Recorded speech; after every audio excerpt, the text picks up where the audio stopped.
Have you here tonight for this best of 5 journey between the Spire Rats versus TFF Evernight.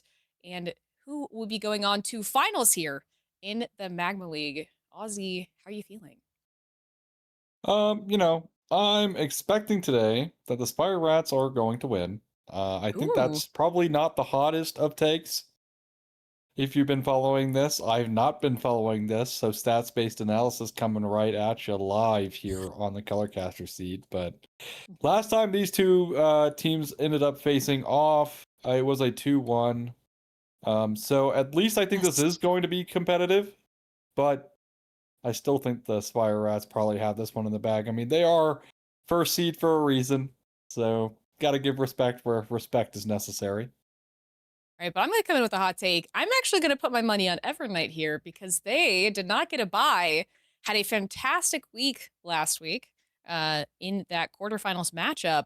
So they might be on a hot streak. They saw Spire Rats week 3, right, in that 2-1 win for the Spire Rats. So they've had some time. Maybe they can come back with a win here in semifinals. I'm gonna be the counter to you. I think that's my job, right? Is to root for the other team. Ah, you're supposed to be a yes man. Come on. What the Nah, heck? nah, nah. That's not what they hire me for. Come on. A Meanwhile, we've yes got some they? bans coming in. A yes they? Like, how would I phrase that? You'd have to, like, fill me in on that. I'll have to percolate on that Yes one. That's a person. good There you go. question. Yeah, yes Yeah. person. There you go. Anyway, Cinder coming in as first pick makes a lot of sense. Very strong champion right now. Did not get nerfed on this patch, which is now live, which is literally the worst possible time to be playing a playoffs match at, like, of all time. In fact, where I usually Yeah. cast, they're actually having finals right now, which is pretty insane to think about. Like, they're doing finals on a patch day. So most It's gonna be notably, rough. the roaming supports, and specifically Camille of those roaming supports, getting really hit down. So we'll see if she shows her face despite that today, but I highly doubt it. I think teams are definitely going to stray away from that, being a little bit too scared to pull it I out for one because am the nerfs are happy pretty about very this. strong. You know, I for one am happy. That's a win in my book. No it's a more Camille win. support. I'm not a You fan can of do the some Camille really support. goofy things on Oh, Camille. I know. Yeah, You and can that's go part of the go reason. invade the jungler level 1 on their, like, camp start, almost kill True. him. There's the Karma. Victor, of course, also kind of flexible here. I didn't talk about it, but Syndra is as well. Both of these champions have shown up bot, if you've been watching tier 1 already, so we'll see if that comes through. And with that Galio lock-in, well, Galio, 3-way flex, top, mid, and support. We'll see where that one's going. And it's going to be the J4 to kind of punish some of the immobility already present in TFF's draft.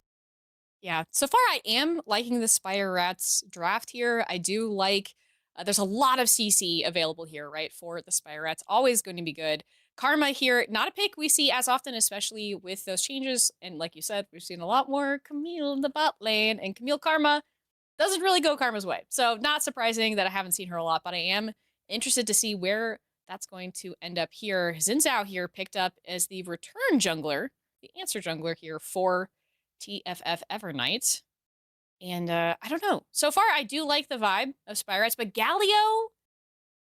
Now it's a brand new season from the last time we cast together, Aussie. Galio is in a maybe a little bit of a better spot than the last time that I got to see him, but I feel like sometimes he's a bit. I wouldn't say a full bait, right? But I think maybe not quite as useful as he possibly could be. So Galio is always a big question mark for me. Is are we actually going to make use of the Galio? How is That's he a going to pretty bold function? take. I respect it. You know what? If nothing else, I Okay, respect the take. thank you. Um, he is useful, all right? He's got a lot of utility. I Yeah, think what you should have framed is he doesn't usually do a whole lot of damage, so if this is a Galio mid thing and you're playing Syndra bot, you're now looking at your comp and being like, well, if our Syndra's not ahead, we might run into damage problems. That's what I think I would have been the angle I'm playing. In fact, that's the angle I will be that's fair. playing in That's this fair. draft. I think if this is a Galio mid, damage could be a very large issue to try and overcome here. Yeah. And right now, there's not a great Serpent's Fang buyer on the Spire Rats, which, of course, Karma you basically are mandatory into buying it against Karma. So hopefully they'll pick up something here, but going to be some top ban away Lots of top for bans both here. teams. Yeah, for Not both shocking. teams. So curious what the 4 is going to be. Yeah, I do. There's so many top lanes banned out here. It really makes me feel like they're both pinching each other's pool. And it is a best of 5, right? So granted, it is game 1, so there is some more flexibility. But if this is the way that it's going to go moving forward, we might see some pretty unique picks here in the top lane. And I do like that we're waiting a little bit. I like seeing ADCs picked in the second round. It's kind of nice as opposed to being first pick blind. Smolder here picked up for the Evernight. They are holding that top lane counter pick for as long as possible. Also, if this is Galio mid, Smolder can very easily go mid into the Galio. True. I do think it's a Galio support though, right? Like that Like, that just makes more sense to me in this context. look, I've been on this train for a while because the season has been so flexible, but you really need to be careful of going for so many flex picks because you can in turn get dizzy off of your own flex picks because you don't know where anything's going. And so you're just picking champions, they're not cohesive with one another, and then you just lose the game because you have no way of winning. And that almost happened last night in the draft, and well, it will be Galio support. Echo is for sure Mm, going to have to go mid, though, unless it's an Echo 80 carry, which I guess is mhm. technically possible, but I'm pretty confident it's going to be Syndra or Galio bot lane. I do agree with you, especially Spore does like to play Echo, has some background there on that champion, and I do think that it does change my view a little bit about how the Galio is going to function in the context of this game, but it is interesting, right? Syndra's in the bot lane. What year is it? I don't know. 2026 apparently. Scion here, the last pick here for Evernight, meeting that Aatrox in the top lane. To be expected, right? You kind of winnow out some of these not necessarily more meta, but more frequent picks here, right? Scion, Aatrox, classic top lane matchup here. Beefy boys in the top lane. What do you think so far of this matchup? I mean, I do agree. I think Spire Rats have an edge. Okay, I would say that for TFF Evernight, they have a much more consistent team comp, Mhm. which will aid them a lot. I think Smolder, I'm going to assume this is now Smolder bot to respond to the Galio support. I really like that. Maybe it's Smolder mid because it's melee matchup, but I feel like Echo kind of just absolutely runs you off of the map.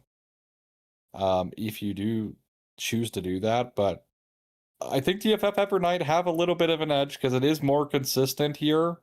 Mm. But we are going to get onto the Rift, and I'm going to be wrong. They're going to play the Smolder mid, which I'm not Ooh. necessarily that keen about. Yeah, honestly, I liked the team comp a lot better the other way around. I really do think that it would have been beneficial to have that Victor in the mid lane into the Echo. Now, granted, that might be a little bit of a rough matchup here into the Echo, right? But I don't know. I prefer I prefer the other way around. That being said, that's not what we're getting. So Smolder into the Echo here in the mid lane. The Syndra Galio bot lane is also going to be fascinating. I, for one, am looking forward to that. We'll see how it turns out here. We'll be able to free up these supports, but Karma not a great champion roaming, usually. So, that can be an issue. Especially if the Galio goes to roam.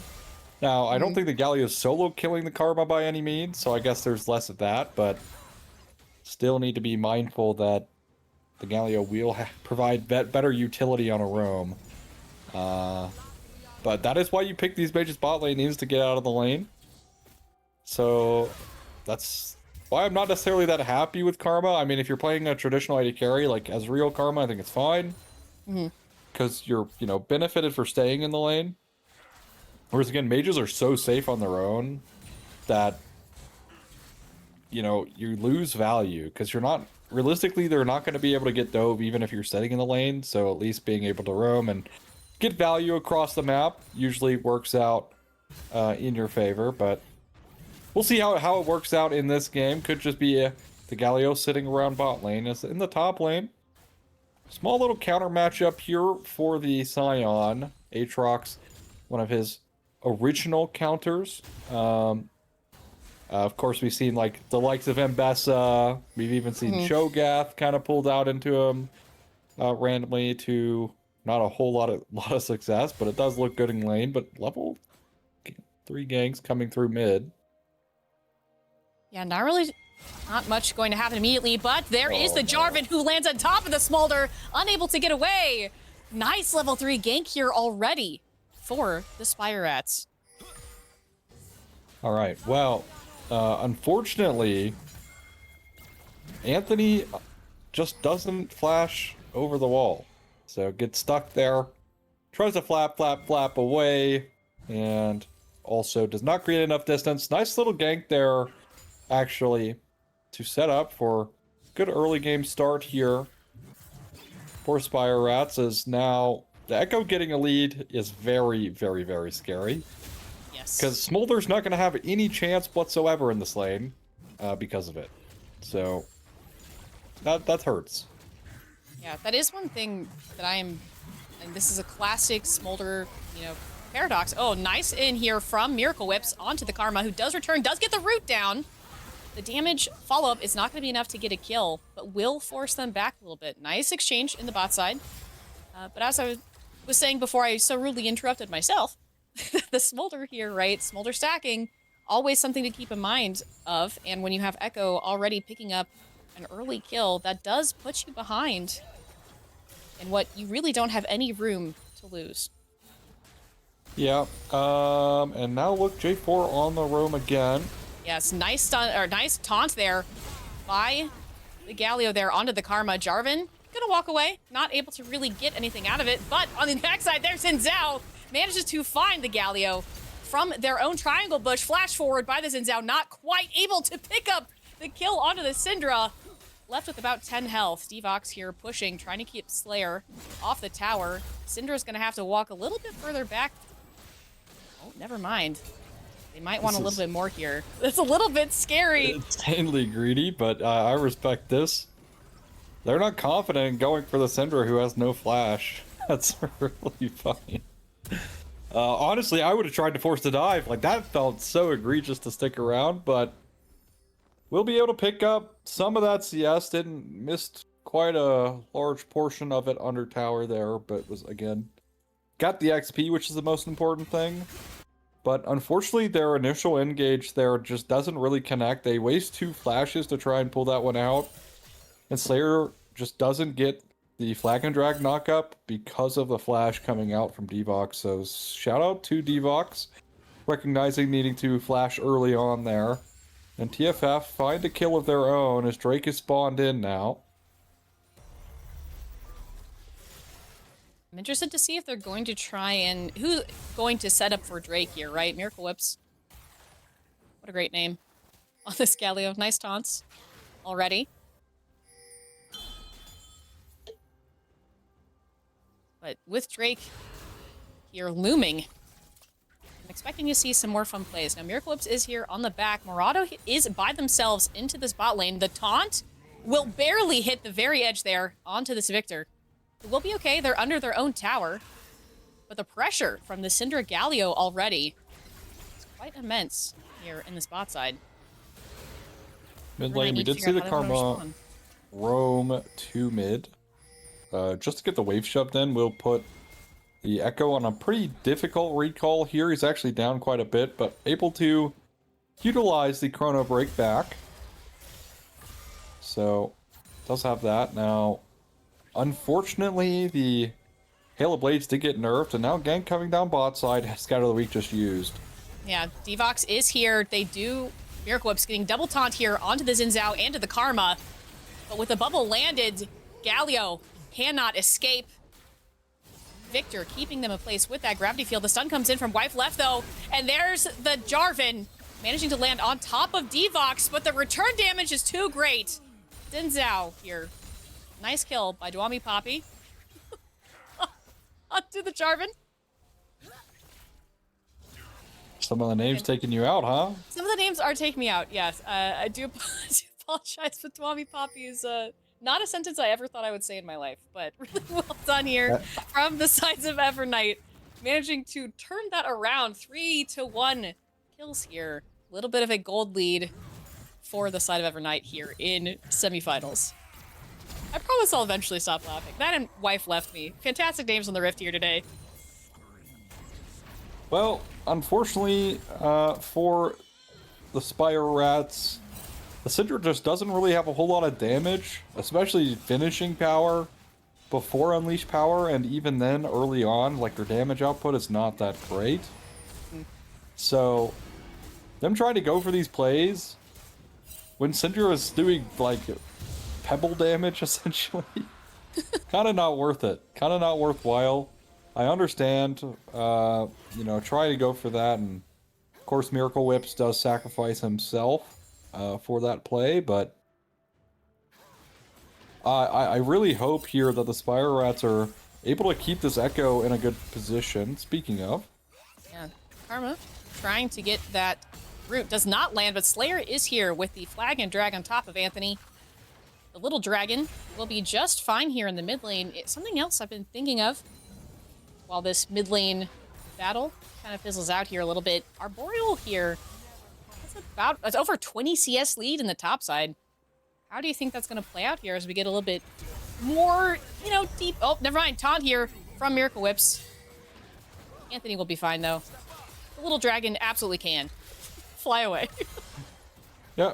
And we Karma missed might be a little deep. Yeah, we did miss a kill there on the top side, but Karma is here as well as Xin Zhao.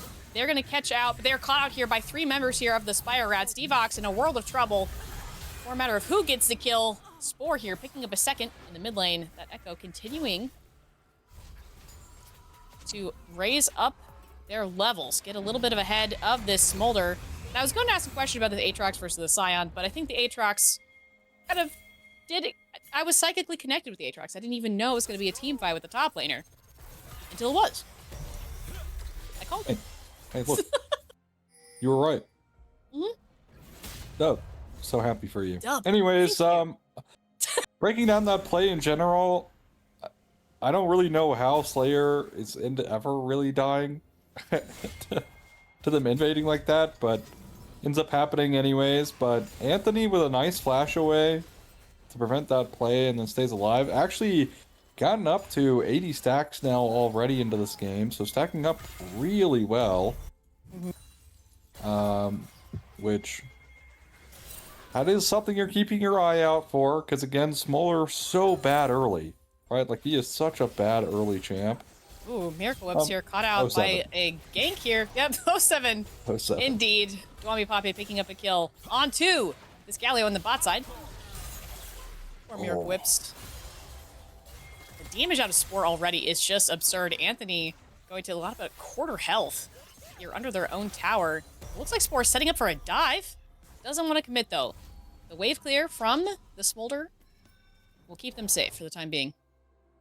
Yeah, with no chrono break there, really hard to try and go for that dive. Also, just barely missing out on Anthony. That could have been maybe lethal damage. With that second trade there under the tower that he was able to pull off. But ultimately, Anthony's kind of chilling in this game so far. Again, stacks are kind of the thing you're looking for. So, seeing the Smolder at 90 stacks, again, not bad. Slayer fine. Manages to find Devox. Cataclysm is here. Spore is in the pit as well. Mom is called, but it's not going to be enough to save the Karma. Player picking up a kill here. In the mid lane. Yeah, that's pretty rough. Yeah. Yeah, you know, pretty rough timer. This is why Karma roams are not that great, by the way. Because if you ever go get vision on your own, and you run into the jungler, like, what do? You just die. Yeah. Anthony goes for a base recall there. Or, sorry, base cancel. Does not find that, though, under the tower. Although Spore, again, not in the craziest of positions here on the Echo to really take over the game, and you're looking gold lead. Everyone that kind of matters here for TFF has a gold lead. I guess besides the Smolder, but again, Smolder's more bound by stacks than gold. Yeah. Huge props to the Scion here for bringing that CS gap a little bit narrower here in the top lane. Went from about 20 CS down to just about 11. So, nice farming there in the top side. The roam from Aatrox probably was helpful in that endeavor, trying to make sure that this gap in the top side does not persist. That being said, still is a gold lead there. Obviously for said Aatrox, but the dragon will arrive imminently. Will the Spire Rats be able to continue their dragon stacking journey? That's the question. 10 seconds away here from this dragon. I think the Spire Rats probably in a great position to fight this if they want. Although no first item on Syndra is a little brutal, as I'm not quite sure why they finished the Sork shoes so early. I don't know if they're like a mid lane player pretending to be an AD carry, but you should finish your first item usually before boots, but opts in for the boots is flash. Cataclysm here manages to find Anthony, and they are trapped in the pit, unable to escape. The smolder goes down. Hero's entrance from the Galio. It is now a team fight. Dwami Poppy having to leave with the Crescent Guard, providing them a little bit of space, but Spore tries to find them. Chrono Break manages to keep that a success. Fantastic kill there by the Spire Rats. The dragon will be theirs. Well, besides a potential. Oh, you know. You never know, but looks good. This is crazy. Oh, unfold. That taunt. Ooh, that's pretty bad. Yeah, Miracle Whip's getting stunned up there in that gravity field. Just barely missed the edge of that taunt. Wife left me. Did not get that stun here. Murado has some fancy feet on this Victor. Managing to stay alive, but mana is a little short.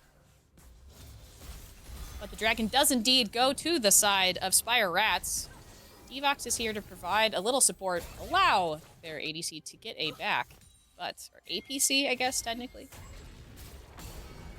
Bot laner, you know. Bot laner, you know. Stop Onslaught okay. used to get to mid. Hello, Scion. Luigi And Chungus goodbye, is here. Scion. And Scion has arrived. Now may be a team fight here around these chicken nuggets. Slayer and Dwami Poppy fighting it out. The wind does become lightning. They're gonna leave. Not wanting to chase under that tower, because tier 1 in the mid lane still up. No towers have been taken this game. We are now 14 and a half minutes in. No towers. Kind of hard to get towers when, you know, everybody's fist fighting all the time. Like, True. come on. How are they supposed to get towers? Cut them some slack. Anyways, Spore now 4-0 here on the Echo. Definitely not ideal look for TFF, but it is their only lead. The Syndra has not even gotten a single assist this game. And Spore... Uh-oh, well... Nice stun there. On to Anthony. Wow. Takes almost half health from Spore. That was a lot of damage, I think is safe to say. I was expecting more. I was expecting more. Like, I thought he was going to keep going there. Had ult and everything, but I don't know. Not really willing to commit it. TP. Smolder coming back to mid lane. Spore is ready for them. Might try and make a dive of it. There is a wave under tower. Mom comes in. But no follow-up there in the mid lane. The Boreal here. With Chungus in the top lane. Some tower shots. I mean, the top lane is always fighting. But so is everyone else. I like this energy here on the map. Both teams fighting it out here in semifinals, but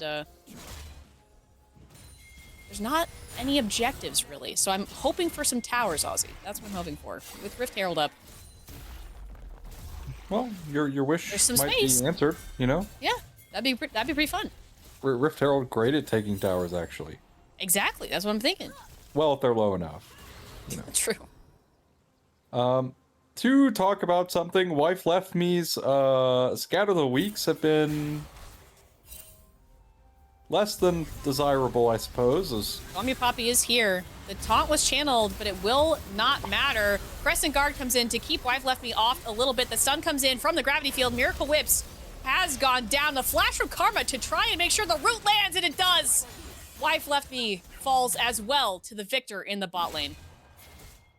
I'm not really sure what's going on there, I'm not gonna lie. I think it was a gank, Ozzy. Well, yeah. I got the gank part, but it's more so how the Spire Rats bot lane played that. Like, Wife Left Me was out because the Galio sacrifice. Well, hold that thought. Anthony, yep, does call in Mom. Is it going to be enough? And it might be. Dwami Poppy is on a roll here, taking down the Jarvan. Spore goes down to the Dragon. Does manage to take Dwami Poppy with them here in this mid lane fight. In this 2v2 in the mid lane. This and Zhao is on a roll. It is a 5-1 Echo now. Dwami Poppy showing up big time, but Smolder was able to take that shutdown gold away from the Echo, which is actually really important, I think. True. Still a 700 gold lead here for that Echo, but Klugi definitely fine. Chungus. Yeah, he's fine. Yeah, Scion. Yeah. Will be first tower though. I do love a tower. Chungus flashing in to the Aatrox. Okay. Does manage to get the kill onto the Scion. The passive is up, but they're not going to be fast enough to chase down this Aatrox. But the tower's gone. We've done it. All right. Lots to 18 break minutes in. down. Lots to break down here before Drake spawns. Bot lane not sure quite what happened.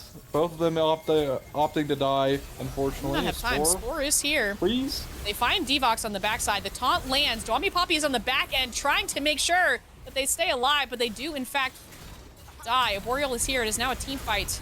Flashes over the wall. Miracle Whips trying to find Dwami Poppy. Crescent Guard comes down as well, but the Cataclysm manages to keep Victor in with a flash out. Oh, man, this is an extended fight. Murato, they finally do find the Victor. Hero's Entrance comes in. They're trying to chase down the Dragon. I don't think it's going to matter. 3 killed here around this Dragon fight, including... What? Oh, flash forward from Anthony does not quite get the kill onto Slayer. Oh, but the little Dragon did try. But now they have to be very careful because this Dragon could put them in a little bit of a kill range here. Aatrox here, picking up a ride onto the Rift Herald. Is now being chased by 3 members of Evernight. Onslaught comes in. Aatrox is caught out. Not a whole lot they can do. Not going to take anyone with them either. Anthony picking up a kill there onto the Aatrox. The Dragon does go to the side of the Spire Rats. A very strange extended fight there, Ozzy. Not really what I expected, to be quite honest. Yeah. You know, all I'm saying is I'm just very thankful that my camera is not on stream at the moment. Because I have no clue what's going on. Like, sheer confusion. It's like 1 step forward, 8 steps back, then like 5 steps forward, and you pause, and then, you know, it's another 3 steps backwards. I'm just so lost. Like, there are so many decisions being made in this game that I'm simply just not built for. I'm just built incorrectly. That's what it is. That must be it. As man, I mean, Smolder got another kill there and already has like they're 242 stacks in 20 minutes. That's some good stacking. This is an absurd amount of stacks at this stage. And it feels illegal. Like, Smolder should not have this many stacks, especially into a Fed Assassin like this. But Anthony's been playing so well, and with the mistakes from the Spire Rats overall, like, they've really, like, put themselves in, honestly, a really bad spot. Because their gold lead's only 1,500, right? They're playing against Smolder Victor, which definitely not strangers to scaling. And Scion, who is also a scaling champion, as it turns out.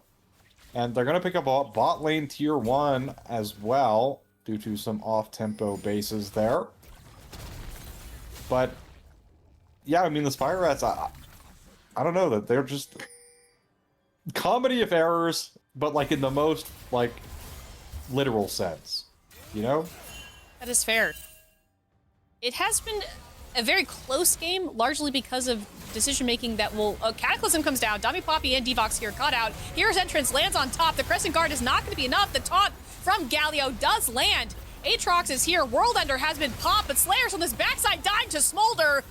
They do eventually go down here to Spore. The Assassin continuing to get fed. The stun, fantastic stun into Dwami Poppy does land. Syndra Wife Left Me has picked up yet another kill, but me on the backside, Muratu is doing so much damage with this Arcane Storm, and Aatrox does get stunned here. Why? No way. You know, I'm out of words to say. I genuinely did not expect that turnaround. Echo picking up a kill there onto the Victor on the backside. I kind of forgot how to speak for a hot second. That's all right. You know, maybe I'm also built incorrectly. Hey, look. You know? We're both built incorrectly in our own ways. So It's true. That caused me to cough a little bit because I'm gonna blame the coughing for the lack of oxygen that happened to that. I mean, the Cataclysm into the hero's entrance was a fantastic layering of CC, exactly what you want to see here, right? Here we see the gold graph. I don't think this gold graph really even tells a story of what's happening, though, because there's a lot happening that can't be told with gold, because things are... It does, but also... Well, it's been a roller coaster, so this describes it perfectly. Actually, you know what? You're right. This is happening to my mental, right? This is what's going on. This has been a perfect explanation for this game. Absolute roller coaster. Yeah. But nice team fight win there from the Spire Rats. As honestly, without that, I mean, they're probably losing that game. But again, Smolder is almost a 300 stacks, and we're not even 25 minutes in. Like, true. Anthony's ability to stack in this game is, I mean, it's really impressive because again, you're playing against an assassin who can very easily one-shot you if you make a mistake, especially with the lead from Spore that he was gifted. And, well, Anthony just doesn't care. Props. Just simply don't care. Giga Chad right there. It's true. Beautiful plays here from Anthony. And in that last team fight, some really nice target selection. Unfortunately, did not go the favor of Evernights. But like I was saying, some interesting layering of CC. Meanwhile, Unstoppable Onslaught does land immediately onto this Galio. And the bubbles come down. And so does Cataclysm. And absolutely deletes Dwami Poppy. Spore here on an absolute tear across the map. Meanwhile, they're trying to take down this Aatrox, who is on their backline. Flashes on top of Anthony. Does get a kill onto the Dragon. Murato trying to stay alive. The flash isn't going to be enough. And there's nothing that Scion can do. Karma is so split away from the rest of the team. There is nothing that the support can provide. Absolutely shut out here by the jungler for Spire Rats. Really fantastic team fight. That is more of what I expected the last fight to go like, to be quite honest. Meanwhile, oh no. Scion does in fact die under their own tower. 2 Spore. Echo here, truly showing their assassin capabilities. 9-1-6. 25 minutes into the game. Kind of impressive at how TFF, like, to me, it's just a death ball comp. Like, you should just all sit on top of each other. I mean, within reason, right? Don't give J4 a 5-man Cataclysm. But the fact that, like, Devox got picked out there, right? And, like, was forced off to the side, like, that is a lot of lost usage out of the Karma. Which could have been really impactful there. And again, I think the TFF Evernights are losing sight of what their comp's great at, right? Like, Anthony is so far ahead here on the Smolder. I know you're looking at gold and you're like, yes, he's 1k down. But, like, the stacks here are absurd. He's got 2 great items here. You're looking at the, you know, pen option coming in 3rd here, so that's almost done. Probably could be done here, maybe on this wave, maybe next wave, somewhere around there. But if they're not playing to their strengths, right, they're not playing to get this Smolder uptime, because unfortunately they just don't have a lot of burst. They have a lot of uptime though. That's great, right? Like, if they can have good uptime here for the Smolder, I mean, it's just gonna chew through the Spire Rats like it's like nothing. They don't really have good front line.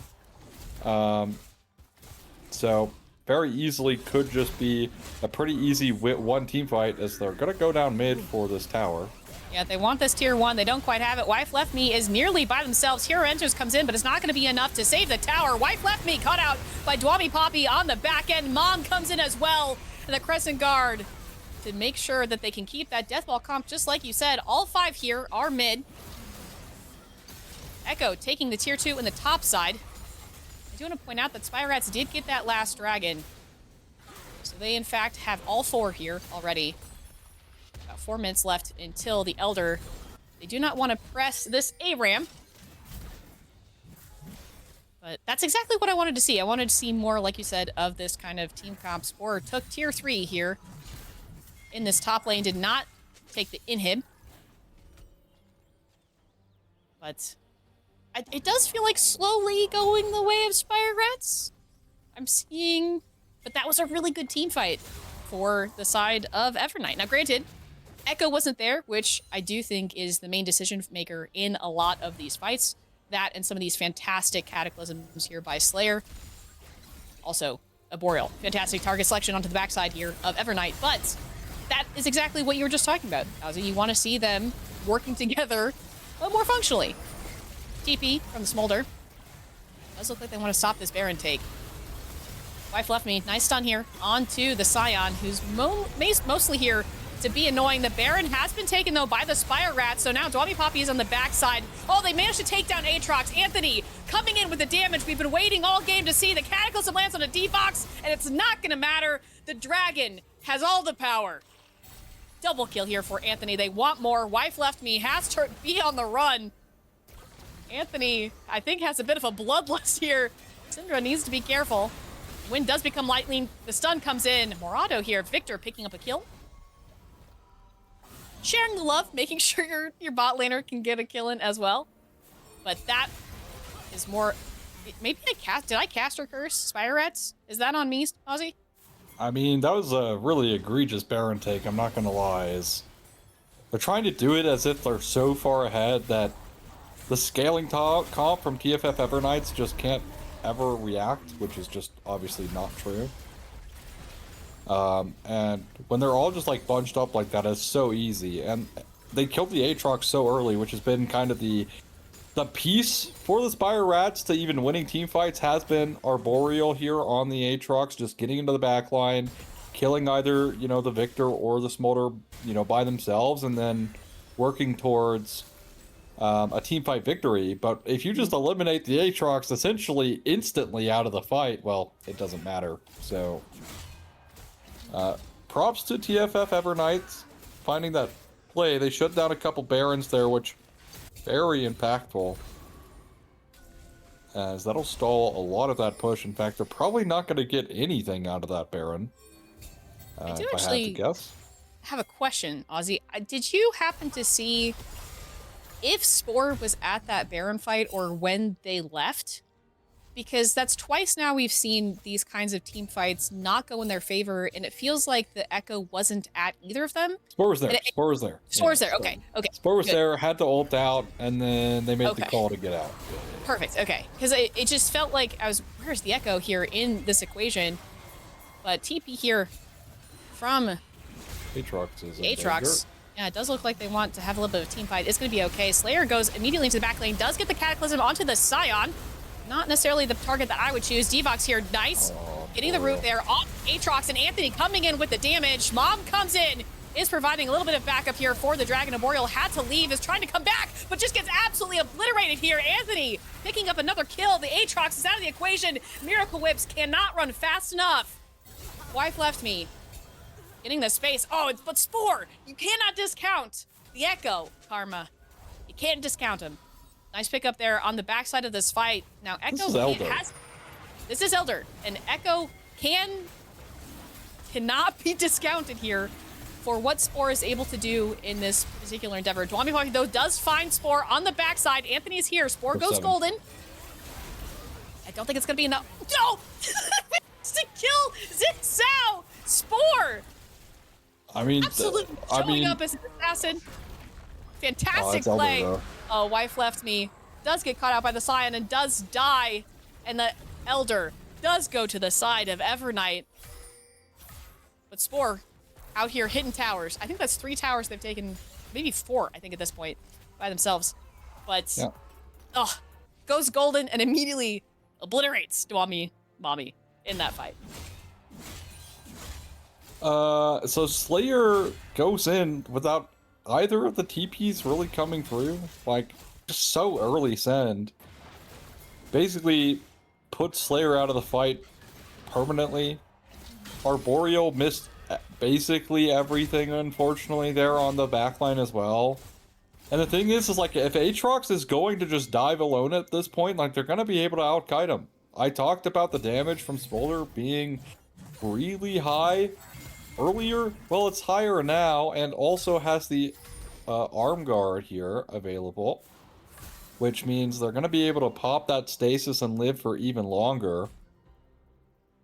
And I feel like the Spire Rats have just completely thrown away this game off of a lot of mistakes that were completely avoidable here, as now Slayer in some danger. And one thing I'm really not impressed by is the Syndra. The Syndra has had no impact, essentially, on any fight so far. I'm not really happy with the build choice here. Rabadon's Death Cap, definitely a choice. I think you need Pin this game.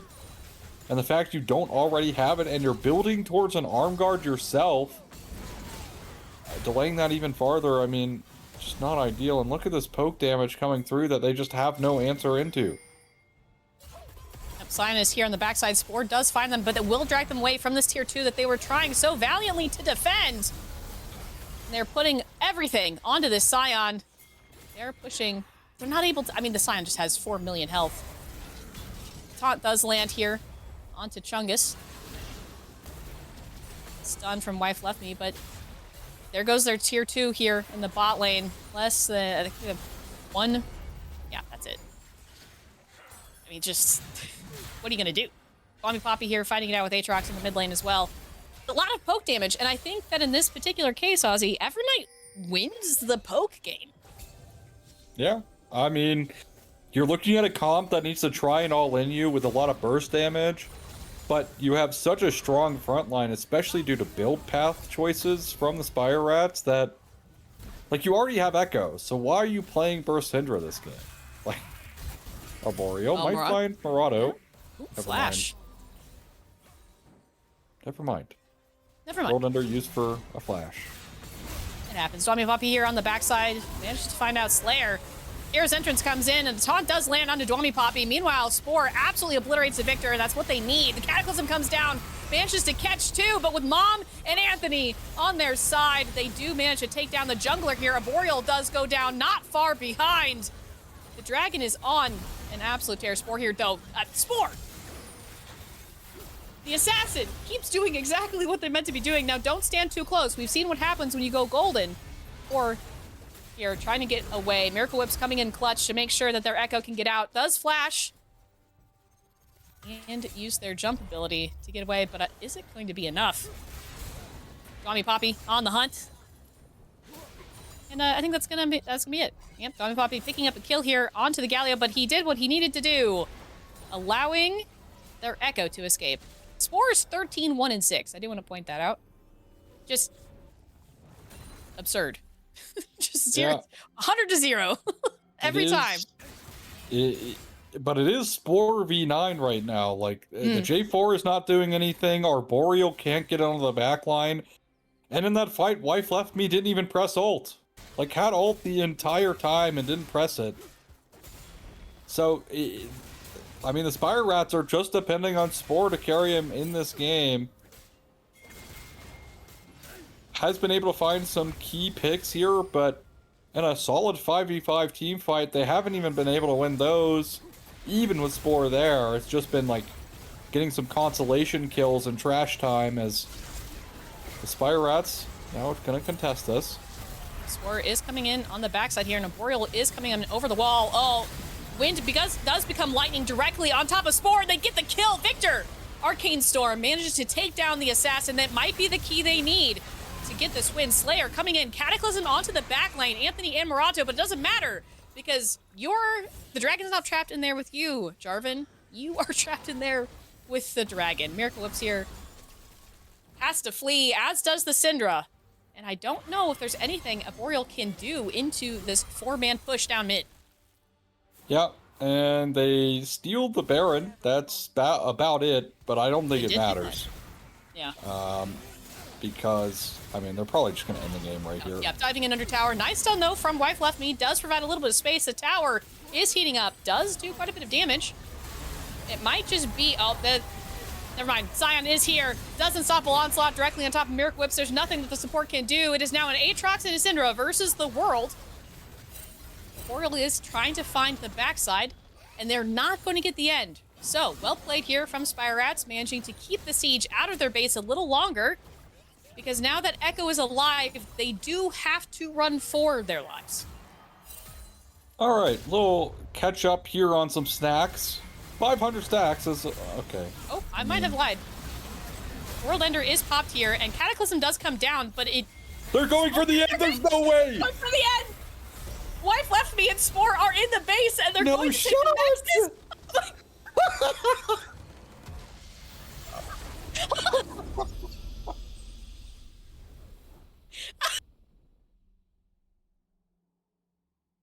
No!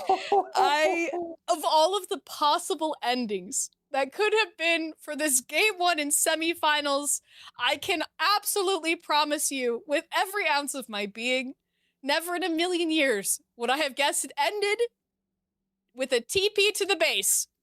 Spore did the groundwork, taking those towers and the inhibs to TP to their base to take a victory in game 1. And There's no way. Aussie, I'm so excited for the rest of this series. How do you lose the game like that? That is so sad. I'm not going to lie. I think I would if this was like a solo queue game or like a rank, I would quit after this. I would go to bed. For the side of Evernight, you have got to have a strong mental to come back from this, because it did. It looked like the game was in the palms of your hands to be taken away by the Spire Rats in such a rat-like fashion. You're in the corner with a shorty doing that kind of thing. I apologize for the Valorant reference, but we're gonna take a quick break. We're gonna take a quick break, and we're all gonna process this together, and we'll be back with game 2, which, if game 1's any indication, will be pretty exciting. So don't go anywhere.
Hello, everyone. Welcome back here to Ember Esports Magma League, the semifinals between Spire Rats and TFF Evernight. And there are few words that I can think of to describe how game one went and then ended. Ozzy, how are you feeling about game two? Any thoughts? Any things you want to process together here from the first game? Maybe not an APC bot look from the Spire Rats. If I had to pick 1 point and 1 point only, which I think I'm going to intentionally limit myself to, I Okay. think that would be my takeaway. And the second overarching thing I want to talk about is they got so lucky that TFF Evernight just never decided to push out that top wave because the game was over. Mm. But somebody just did not go to clear that wave and disrespected the echo damage to the towers. So, Yes. look, the Spire Rats, they won. It was not a pretty win. In fact, I would say it was an undeserved win, one of the few rare cases where I think that is true. TFF Evernight, yes, in order for that to happen, they needed to make the mistake of not pushing out top, right? Like, that was a mistake they made. But they were losing that game. Like, I'm convinced if Spore was even less ahead, they probably still lose that game despite the split Ooh, push angle. So at least Spore is, firing on all cylinders, but I'd like to see the Spire true. Rats come back here, and it's going to be the Mel first pick. Well, Hmm. surely Mel, you can play a little bit easier than something like a Syndra. So I have faith. Okay, I have faith. If this is going to be APC, at least it's an easy one. And I would like to. I got so excited game one because I'm like, oh, finally, we're not picking bot lane first. And as an ADC player, I'm like, yay, I get to have some counter pick, even though that's not the best idea. But like, yay.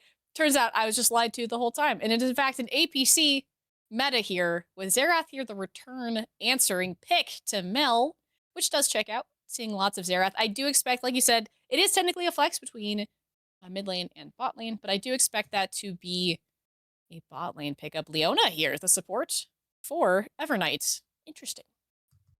Not what I was expecting, honestly. Yeah, it's a counter into Mel because Mel can never really reflect any of your engage. If she tries to reflect, you just pull yourself in with Zenith Blade.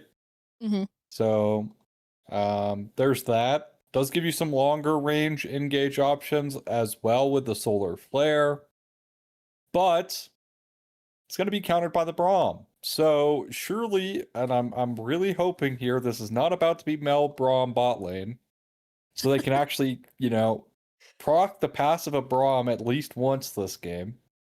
Yeah, that is the Uh, challenge. it's gonna be Wukong. Okay, so they're gonna keep the Mel Flex alive at least, but I'm hoping. I really just want to see an 80 carry now. Like I think you picked Braum. You could play Lucian here. You could play, I don't know, literally any 80 carry, Literally just to at anything at least this point. just proc the Braum passive. I don't even care what it is. I'll be honest. You could play Sivir here. Like Sivir might be a pretty good option. Can be tricky against Leona though. But it's an option. True. It has to be better than the Mel with Mel plus Braum pairing.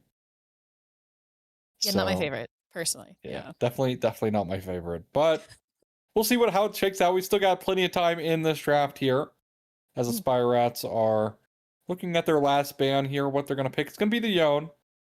Um, so I don't hate that ban. I think it does get on top of the Mel, which could be problematic.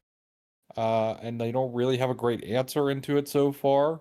So I don't hate it. Although I think the Braum could be annoying, but again, it's really just semantics there. Pretty kind of whatever. So I don't Mm-hmm. hate the ban. I think the Olaf is a good shout as well. I mean, this could be Ash Braum, which is why they're setting up the Olaf ban here. And BBAgo. Ash Ooh, Braum, I think, could be a relevant answer here if they want it. I would love to see that. I do like that Ash Braum look into, especially because Viego, with how we saw game one played, I do expect to see a lot of gang spot lane. And so that would be really nice. A little bit of protection and a little bit of slows from those volleys. And obviously, Enchanted Crystal Arrow is always nice, but is in fact going to be the Mordekaiser response into the Cassante here for Evernight. Some more battles in the top lane. I'm excited to see it. I do like Mordekaiser right now. It's going to be Tristana. So Tristana, historically good into mages, as it turns out. So much so, she got nerfed. And so much so, a certain mid laner is picking that for his Giga skin coming in Hall of Legends later. So... And, of course, we're seeing MR increases across the board for 80 carries. I think in next patch. I don't think it came in this patch. I think it's coming next patch. I thought it was okay. It could be in this patch. It's either come in already, which is really good, or it hasn't. It was just double mage, so either the Veigar or the Xerath can go bot. I think it's going to be the Veigar bot, though.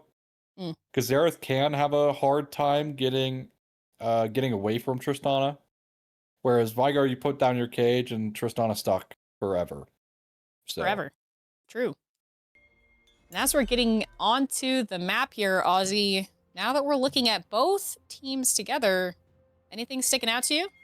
I can go first if you want. Did double check. It is MR on 80 carries this patch. So I was right. Yeah, Two for me. Yeah. Two in the right for me. You were correct. Let's go. Just taking some ganders here.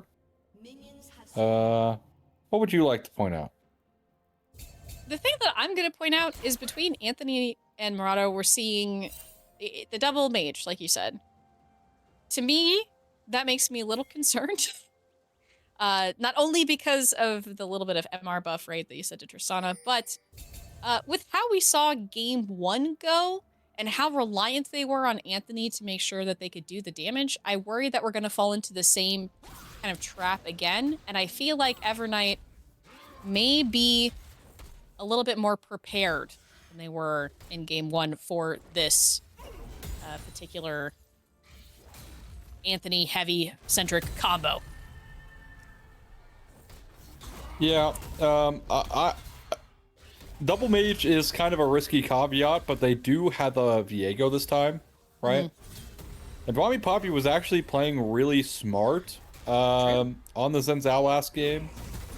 So I don't hate it. So and again, it's so easy for them to get a reset. Like, look at their burst. You got Veigar, you have Viego, you have Zera. Oh, Arboreal! Okay. Oh, right. Early level 1 kill. We have health bot, by the way. Yeah, nice kill there for the Cassante. 1v1 in the top lane. Not even 2 minutes in. Definitely not how that's supposed to go. But it went that way, and we get a glowing moat. So that is the depression buy, when you can't buy anything else. Now, Spore can reflect the ult and the Q. So that could be really annoying to deal with here for Anthony. But yeah, I think Dwami Poppy could be in a real solid position here to carry out for TFF Evernights. And I'll be honest, I think like the mental aspect, he kind of lost the game to a really silly reason. I don't really see a reason to get tilted off of that, to be honest. If this was like game 4, for sure you can get tilted off of that. But game 1, I mean, it's a silly mistake, right? You didn't expect them to just double TP into your base and end the game right there. So, hopefully the vibes are definitely still good. But what a silly way to lose. But it is what it is, you know? So sometimes it'd be like that. True. And, I mean, they did have the upper hand. They were looking, honestly, way better than the Spire Rats in that game overall, like across the board. Spore depth. Oh, I'm sorry. Wow. Spore, definitely the early gank here from Dwami Poppy. Xerath Blade does land onto Waifu left. The jump is not going to be enough to get Tristana to safety. Has to flash as well, but it will not be enough. Dwami Poppy picking up a kill here onto the Tristana. Nice gank level 4 for the Viego. Random coughing fit out of nowhere from me before that happened.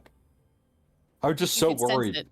You know, I was I was so worried about that play. I just oh no. Well, Oh, Gucci is. Chungus may be in a bit of trouble. Slayer is here. Nice Oh, flash thank you, here from the Yaro. Cassante. Fancy feet. Really well done. I'm not quite sure why a Boreal is getting this like hard punished by the Cassante this early. Like, usually it's Mordekaiser winning, but we have seen a lot of micro errors come out from the Spire Rats. Mhm. So again, also could be just some jitters, you know, early. This is of course their first playoff game. So it's not like they had a week of warm up already, which Oh, TFF Anthony Evernights going. does. Ooh, No mana, no mana, we're good. Everything's fine. okay, true. Just got some Mana arrows. be no mana, you know? Just scary. Our Boreal is alive. Flash for flash. Gank for gank in the top lane. Dwami Poppy getting the flash here out of the Mordekaiser. Will not follow up for more. But if I have a quick moment for something that's not very relevant to the game, but is very important to me personally, I love this Vigar skin. It is so good. Thank you, Anthony, for bringing the spooky Vigar. Oh, Spore, unfortunately, teleported directly into the baby cage. I hate this Vigar Does, Mr. Sun. skin, just to be contrarian. Of course you would. But as we all know, I am always right. Oh, Boreal going so low here in the top lane. Chungus picking up a second kill, 1v1. Or Boreal having a really difficult time here on the Mordekaiser. Well, top lane is for sure over, unfortunately. You look at the itemization here, it's cooked. We are out of this game. So Mordekaiser just going to be able to ult somebody out of the fight. Hopefully, probably only going to be able to survive against the support. Maybe he could live like the Xerath, I guess, if you take him in a death realm, because he's got to be too scared of you. Slayer is here. So Dwami Poppy is not far behind. Looks like they're not going to quite commit to that gank there from the Tribush. Apologies for cutting you off, Ozzy. Please continue. Top lane, Oh, looking a bit rough. you know, it's fine. You can cut me off. Although I think I'm gonna have to stop anyways because they're gonna contest this Drake. Yeah, this is in fact a Drake contest. Slayer does go in, but it is a smite fight. And it's in fact the Evernights who do pick it up. Wife left me here, jumps into the middle of this fight. The support picking up a kill here onto the Wukong. Wife left me does fall down. Now Dwami Poppy is a Tristana. Nice kill there. 3 for Dwami Poppy. They're currently 3-0 here. 6 minutes into this game. Well, talked about the strengths of the resetting Viego. And reset through the fight right there. Spore looking on the Dwami Poppy though. Oh, nice. Oh, nice flash forward and the Golden Eclipse Spore picking up a really nice kill there onto the Viego. The hopes of the Rats, once again, I feel like are weighing upon Spore here. Now, granted, it is only 7 minutes in, and as we saw in Game 1, many things can change, Ozzy. Yes, many things can change, but they don't really have a good backdoor champion this time. Unfortunately. Not one that can teleport into your base like that, and again, snowballing. Viego's really rough.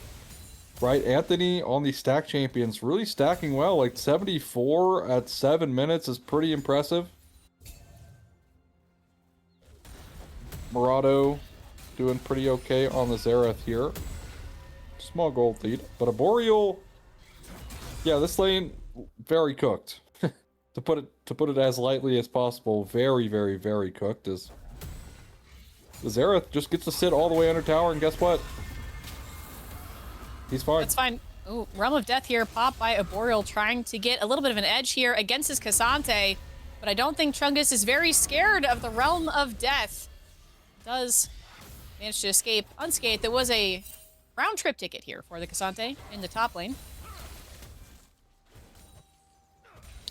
Did you know that Vigar technically works for Mordekaiser?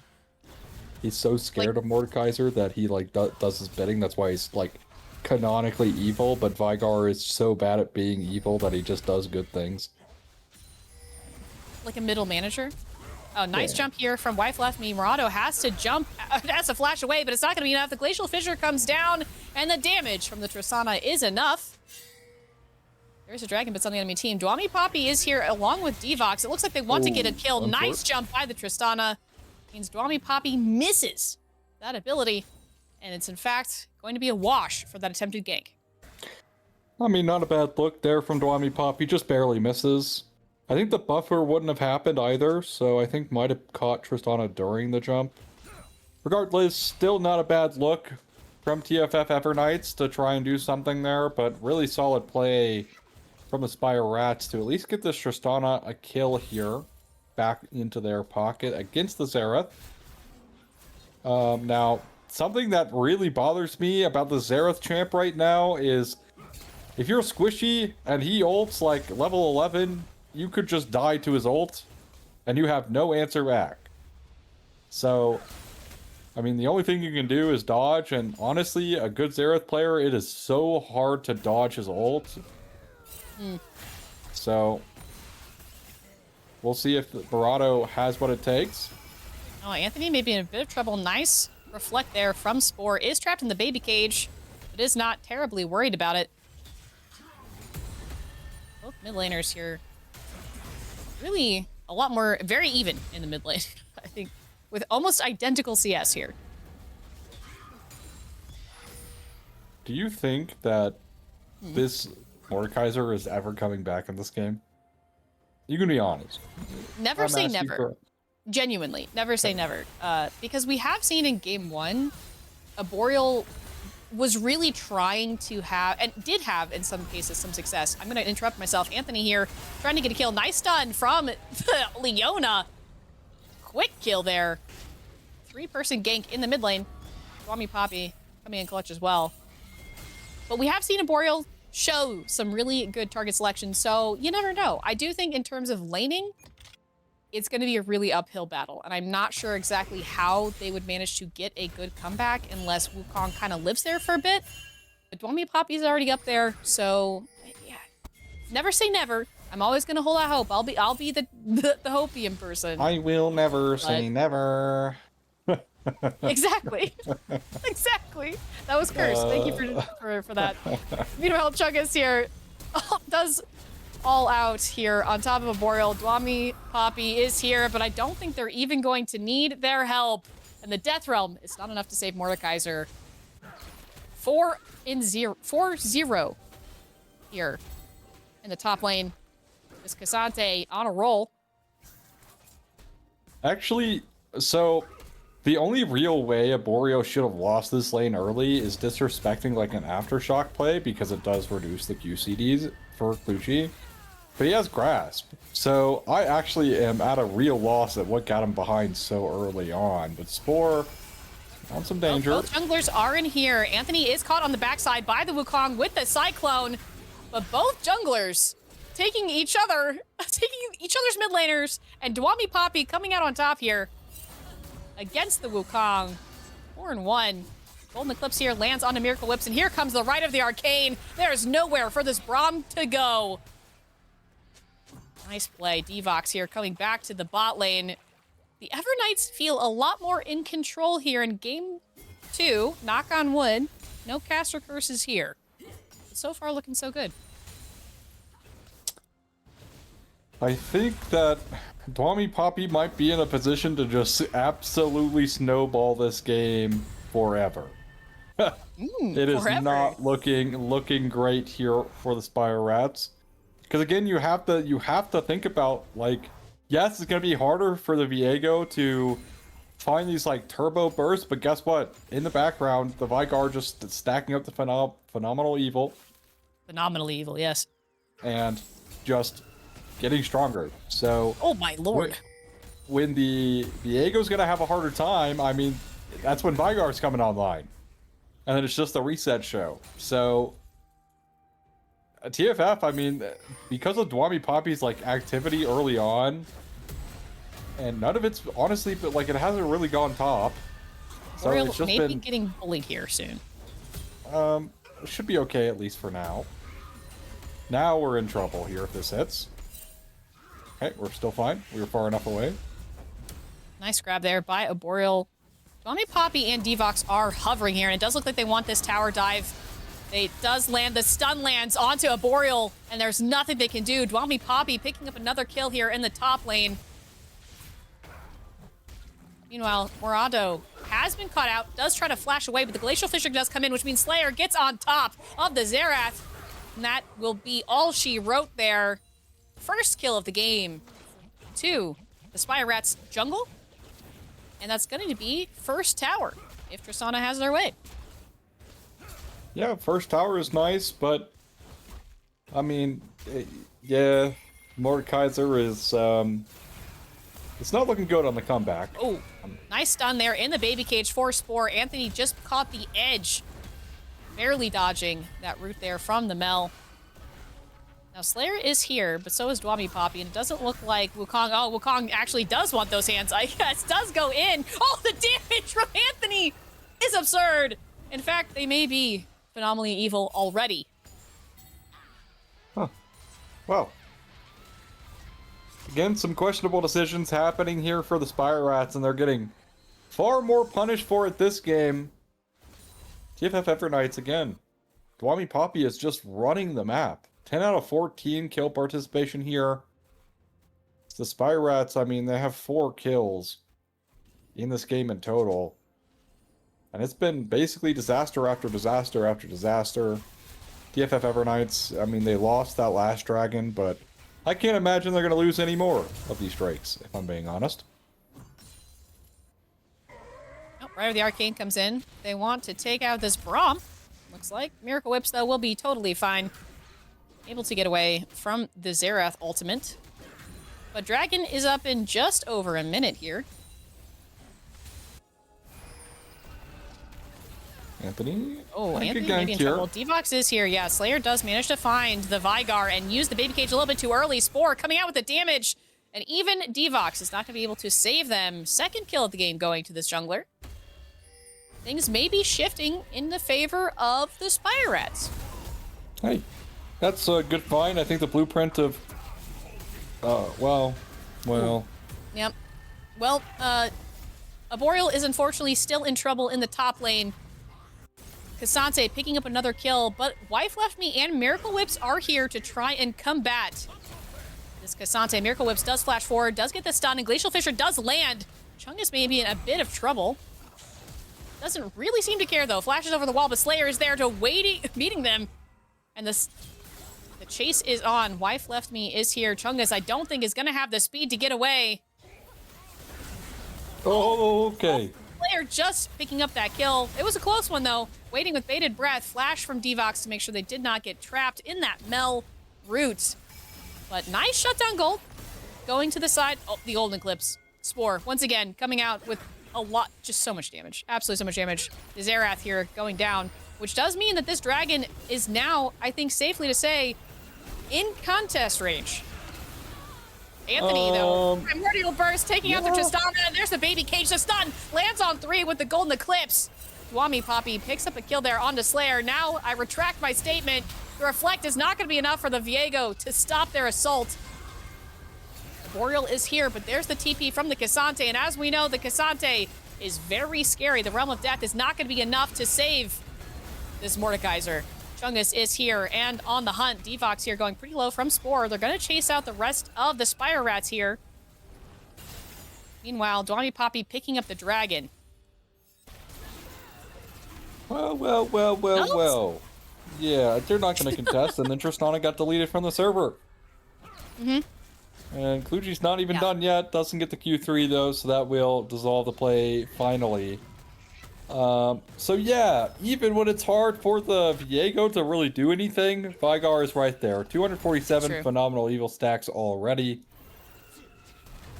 Maybe we think about not letting this guy get stacking champions, perhaps? I know there's a lot of them in League, but perhaps not allowing that, because the Smolder went pretty critical last game, and the Vigar went even faster. So now, could you say that Anthony is showing no mercy? Dwami Poppy is here. The Golden Eclipse does land, but the buffer jump from Wife Left Me means they will get away A-OK. There's a TP coming in. This may be disastrous for the side of Evernights. Dwami Poppy caught out, and Arboreal picking up that nice shutdown gold. Nice kill there to the Mordekaiser, who desperately needs it. Anthony, though, is in the backside. Did not quite kill Spore, but there it is on the back end. The damage.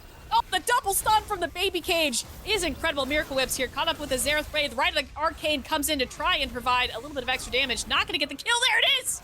I lied. Morato picking up a kill with that last round of the Right of the Arcane. Xerath coming in clutch there for their team. Yeah, I mean, little egregious tower dive going on there, but I said no because Arboreal picked up the shutdown, which definitely not the person you want to be getting the shutdown, unfortunately. Because he is so far out of this game, like, giving the gold over is just meaningless. You would have really liked to see that either on Spore or the Tristana, right? And that not going to either of them, really gonna hurt. But Slayer is at least able to pick up the Rift Herald there. Although, he's also gonna be able to walk away. Dwami Poppy wasn't really in range to follow up with any kind of Leona play, but TFF Evernights again. Wife Left Me is found here in the mid lane. Does get smited by Dwami Poppy. And there's the jump from Wife Left Me. Oh, and the stun lands from the Braum passive, like you said, but Morato comes in clutch once again, saving Dwami Poppy, getting a kill onto Wife Left Me. I don't know what, I just don't know. Like, why does this keep happening in the series? Like, what are we doing? Bloodlust, I think, is... Dwami Poppy doesn't even have a shutdown. It was taken. It was already gone. There's just no reason to try and go for that. You know, I know the game's not looking good, but you're getting Dwami Poppy off of the map for at least a couple seconds, right? Just no reason to go for that dive. Like, you're not killing, like, you'd have to get an absurd amount of crits in a row to have killed there, and yeah, I don't know. Anthony maybe overestimating the Death Realm damage. Does flash away, meaning that Arboreal does get caught in the baby cage, but it is a one-way trick ticket there for the Vigar. Arboreal picking up a kill on the Vigar. Hey, that's pretty good. Definitely needed that little bit of boost, a bit of gold. It feels good to get a kill there, you know, onto the onto the Vigar. Yeah, I don't think I didn't clap that emote spam. I love it. Yeah. More emotes, please. Oh, nice root there. On to Chungus. So, we are already, though, kind of seeing Anthony. He was almost able to one-shot the Mordekaiser there. This is without Death Cap. Death Cap is almost done. So if that happens ever again, I don't know if Arboreal's surviving that, unfortunately. Even though he steals stats, I don't think it's gonna be enough. Unfortunately. But it is a nice pickup at least. So, you know, getting some gold back, not the worst thing in the world. Seraph's Embrace already back here for Anthony, though. I'd like to see Anthony maybe try to get enough gold for the route, like decap finish. I'm not quite sure how far off we are on that.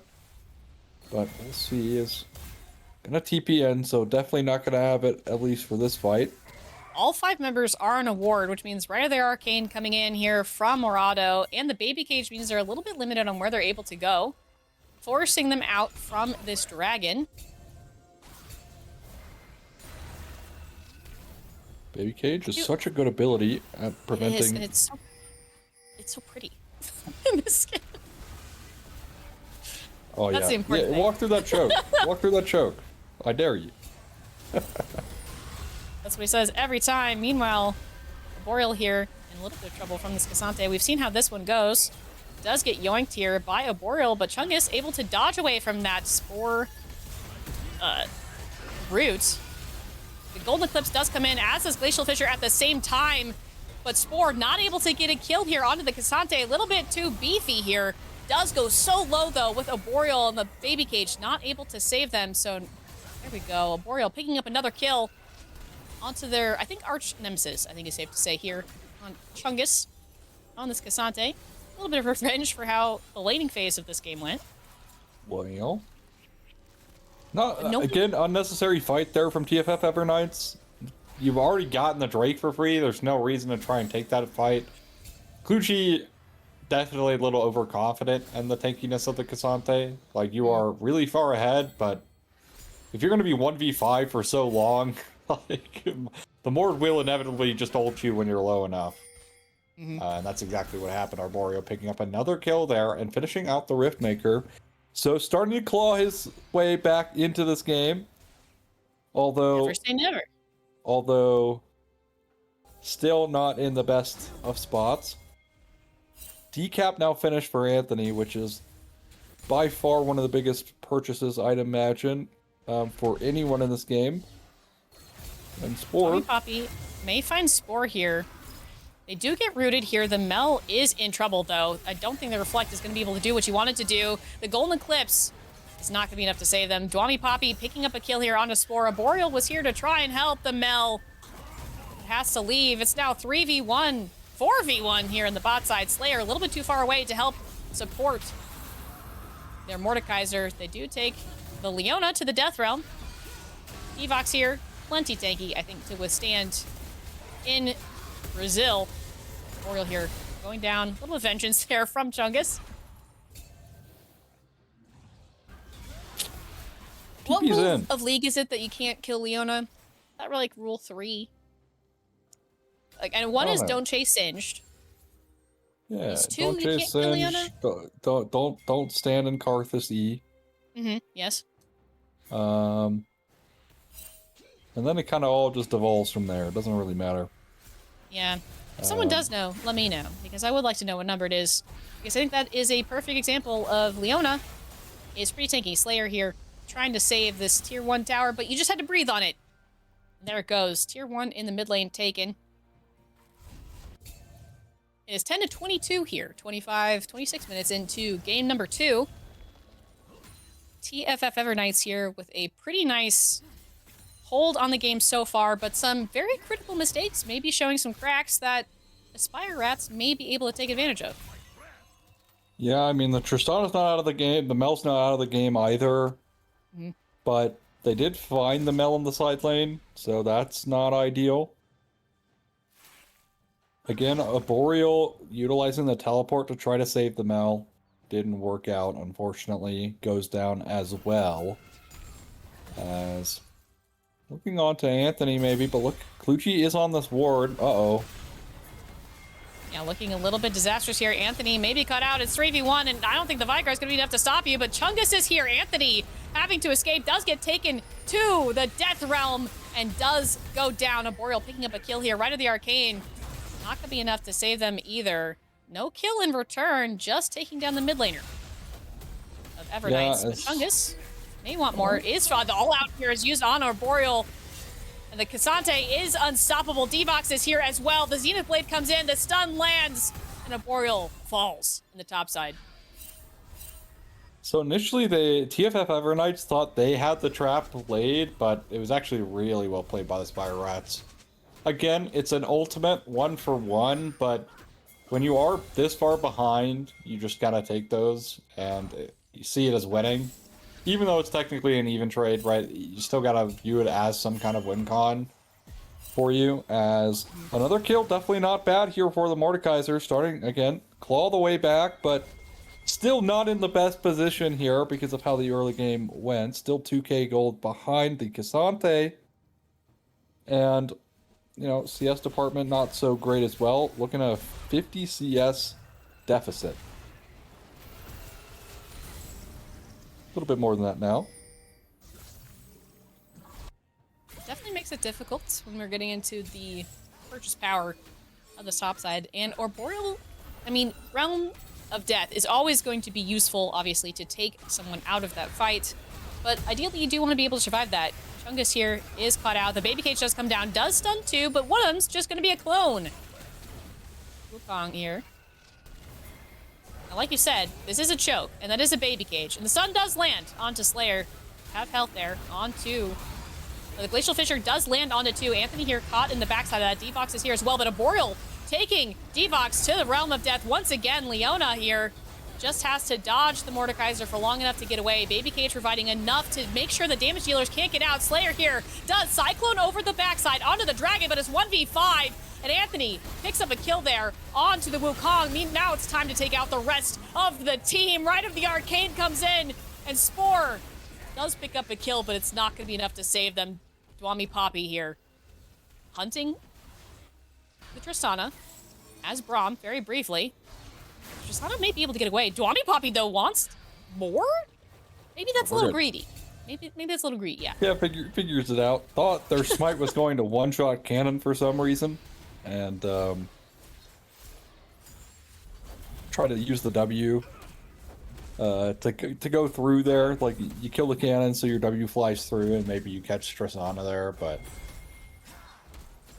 not too greedy, because it ultimately didn't lose anything. They still are getting the Drake and also get this mid-tier 2. And Anthony probably could knock down this top tier 2 as well very easily. Look at the damage here. That's absurd. And now the Spire Rats need to be careful of Anthony backdooring them because of the amount of damage from the back on towers. Can you imagine? Oh my lord. If that's how game 2 ends. Look at this WCD. He has so much, like, he's got so much, like, ability power here. Like, the W's are every second now, basically. Mm-hmm. Life left me taking 4 right of the arcane shots. Straight to the dumb. Does look like they want to push for Dragon here, though. Or, Dragon. Baron. I'm still thinking about the potential backdoor TP that Anthony could do, which would be very funny. Is that a smart idea? Absolutely not, but it would be hilarious. So, Anthony here trying to provide some space here with Chungus. They're giving up on the idea of a Baron. They want a team fight instead. A Boreal here does go down to half health. Meanwhile, on the backside, Chungus, you're not that tanky, though. 1v4 here on the backside. Dwami Poppy trying to provide their support. Cyclone comes in. Anthony picking up a kill into Arboreal. Maybe they are that tanky. Chungus takes down Spore. Now it's Tristana and a Braum against the entirety of Evernights. And I don't think Anthony is going to take any prisoners here. Anthony wants a promotion from middle management with Mordekaiser. Yeah. We'll escape the clutches of the Mordekaiser if they can end the game right here. Still 26 seconds away from anyone else besides the bot lane to spawn in. Right at the arcane. Once again. Oh, nice double stun there. Wife left him. He has to flash out. Devox did go in pretty deep to try and get that kill. They did have to leave. That was a nice Baby Cage double stun there. There's not much they can do. Into the face of the entire team. And Evernights said, not again. We're taking game 2. That one was, I mean, very decisive in there. But, I mean, the Spire Rats have got to figure out a lot of problems going on. They are just all over the place in terms of decision-making. Slayer really struggling to have a lot of impact, unfortunately, I think. And then a Boreal getting so far behind in top lane. Yes, was able to get a couple kills back, but it's just not enough. Like, you have to, especially against a scaling comp like a Vigar, you cannot fall behind early. If you fall behind early to the Vigar, you're usually losing the game. So, unfortunately for the Spire Rats, they are going to drop this game, or at least minimum game 4 here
Hello, everyone. Welcome back. We're getting ready for Game 3 of Evernight versus Spire Rats here in the Magma League Semifinals.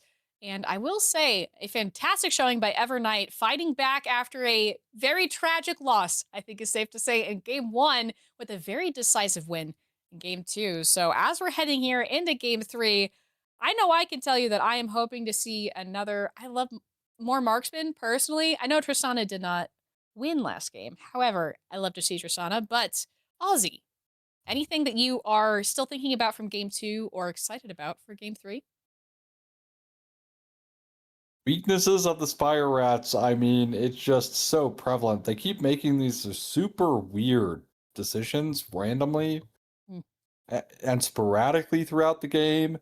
And in that game, even though I think if they did make those mistakes, that I don't necessarily think they were going to win that game.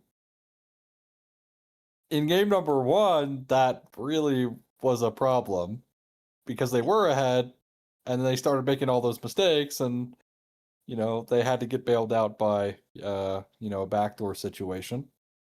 But again, I think their decision making has been kind of weak. So I want to see that. I want to see them really lock in, and maybe that 1 week break has like really hurt them because they are looking pretty rough right now. So it's now kind of time to wake up fully. You've had 2 games of warm up, lock in. Well, right now we've got Ziggs for Evernight and Orianna and Nocturne here picked up for the Spire Rats. We are seeing more of that backline engage jungle angle here from the Spire Rats. Vladimir here picked up in return for Evernights. What are you thinking so far about these picks? I'm assuming that's an Orianna mid. Maybe there's secret Orianna tech in the bot lane that I'm unaware of. I just kind of assume that at all times now. One of the M600 players I cast picked Orianna support, and it did horrible. Like, it did absolutely dreadful. Anyways, that's off topic. I do suspect this Orianna is going mid to pair with the Nocturne. Yes. Vladimir Ziggs still flexible. I mean, if you follow Elite 500, he was playing Vladimir bot lane during his Korea push. So that's possible. Also flexible in the top lane. So we'll see who has the hands for it here on Evernight. But again, it gives them some scaling, and that's been kind of the path for Evernight. They really like these like scaling picks and double mage. So double mage plus scaling is what they're looking for, I think. And that's been the consistent trend here. As for the Spire Rats, though, definitely not struggling to find an identity, I think, that really works for them today. But this one definitely stock standard combo. You got the Ornn, you got the Nocturne, you got the Orianna, so we're team fighting, baby. Yeah, Ornn here picked up, like you said, for the top lane of Spire Rats, and I'm hoping for a Boreal's sake that this will be a little bit of an easier time in the top lane. I do like the Pantheon pick here for the side of Evernight. I think that that is a interesting comp that we're looking at so far for Evernight. I'm not sure I quite catch the vibe. I mean, obviously, like you said, Spire Rats, that's a ball delivery comp if I've ever seen one. That's a Nocturne Orianna. Hey, double mage, scaling. Come on. Sure. Okay. That's the All right. vibe. You got me. That's Double the thing. mage Double major scaling. scaling. Yeah, you're right. You're right. Come on. But we Come need on. some I laid tank. it We need out. some CC. We need Well, you got we have a point and little of click that CC through Pantheon. Pantheon. Yeah. I just need more. I need to see There you go. like Just trying 10% to more. guide. Yeah, I'm trying to get you to guide you to the right answers. So then you can think you came up with the answer all along. Ah, I see. Making me think Yeah, it's my idea the whole time. that's Jinx right. here, rounding out the picks for Spire Rats in their bot lane, which does make me think it's interesting that they would pick a support last. Not typical, but I guess that can make sense in the context of what they may want to do. But there's a lot of options open. Obviously, support's not really in the ban pools for either team, besides this Thresh and Seraphine, who can go either way. Yone. Ooh, that was a That was ban we've banned. seen previously. Mhm. So Yone picked up here. I'm assuming that will be a top lane Yone. Yeah. We shall see. Well, again, lots of flexibility here. You Lots can't of flexibility. necessarily say, all right, can't Everyone's necessarily been doing say. their yoga. We're so flexible on the Rift right now. That's right. That's right. Everyone flex picking it out when they can. Um, and Ooh, there's the Rel. So you wanted some CC. They got some nice team fight I CC. It love also Rel. sets up for the Unsealed Fate there. Sealed Fate. Oh, hold on. I keep forgetting his old whatever. Fate Sealed Fate. Unsealed. I give up. I give up. All right. There are too many ultimate names in this game for me to remember. All right. I'm not a professional caster, It's Fate but sealed. Fate Sealed. There you go. Yeah. Because There you go. we literally just Oh, talked about there's how the he said the Shen. fate's been sealed. Yeah, there's the Shen picked up Yeah, here. you were doing that with when it I becomes was doing that. lightning. Yeah, that was My bad. I you. apologize. I It's know that okay. one, so I like to say that one. It is. I mean, it is nice. It is nice on occasion to give some credit. It's going to be these Just Shen support this game though. mm-hmm. Um, as to why it does allow you to roam really well. Of course, Stand United you can use globally. So You can always show up if you're not even there. That's great. And it's pretty decent into the Yone. I don't hate it, but I am a little bit worried that this Vladimir could just go nuclear as you lose my camera there. Not sure why that is, but it's fine. There we go. We're back. You don't have to see me. Um anyways, but yeah, the Vladimir, that's what I'm worried about, I'll be honest. I think Vladimir is going to be an issue. Yeah, I mean, as we have seen Anthony in these previous matchups, assuming that this is going to be Anthony on the Vladimir, we're about to find out it is indeed. If I am the Spire Rats, that is my public enemy #1 here. And as we're loading into the rifts, we are seeing a much more standard composition here out of the Spire Rats. I know exactly what this is doing, and we have a little bit more interesting choices here for the side of Evernights. And I, for one, I'm not exactly sure who is going to... I love this little journey through the rift we have here. Zooming in on... I'm assuming that's a tombstone. Someone tell... Maybe a way marker? I actually don't know what that marker is. To be honest. So... I mean, I feel like you should, because you knew that Ziggs was a middle manager. Or not Ziggs. Vygar was a middle manager, so... Well, yeah, like... I know things like about champion lore, but I don't know like lore about the league map. Like, not really sure why things are on the league map the way that they are. They just are. They just are. They're just not. It's not that interesting to me, right? I care more about the things. It's going to be the Vladimir mid here. It actually can be very volatile for the Syndra. Or Syndra, wow, the Orianna. I'm still thinking about game 1. About like for the Orianna. Because deceptively, Vladimir has can surprise you with his early game damage when he has his empowered Q. And level 3, he can all in you with both like pull plus E, and then come out with red Q, which is what's happening. Or even getting the ghost for tempo here. But look at this damage. Yeah, Anthony already.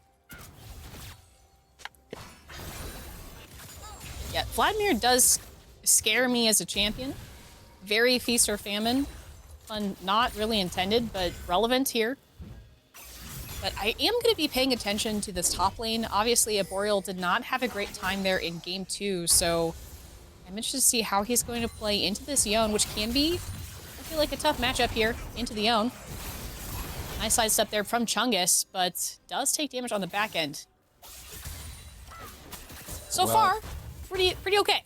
We don't have a death pre-2 minutes.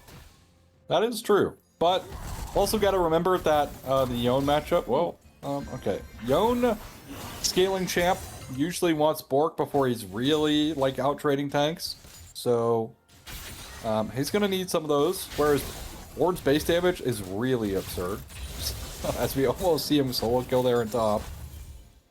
But should even out here for Kluji Chungus, who had a pretty great game last game. Made a couple mistakes there on the Cassante, overestimating the tankiness, but overall was a solid play. And if Kluji can get that kind of lead on a Yone, think about like this Jinx, who pretty susceptible to getting Fate Sealed, which not ideal.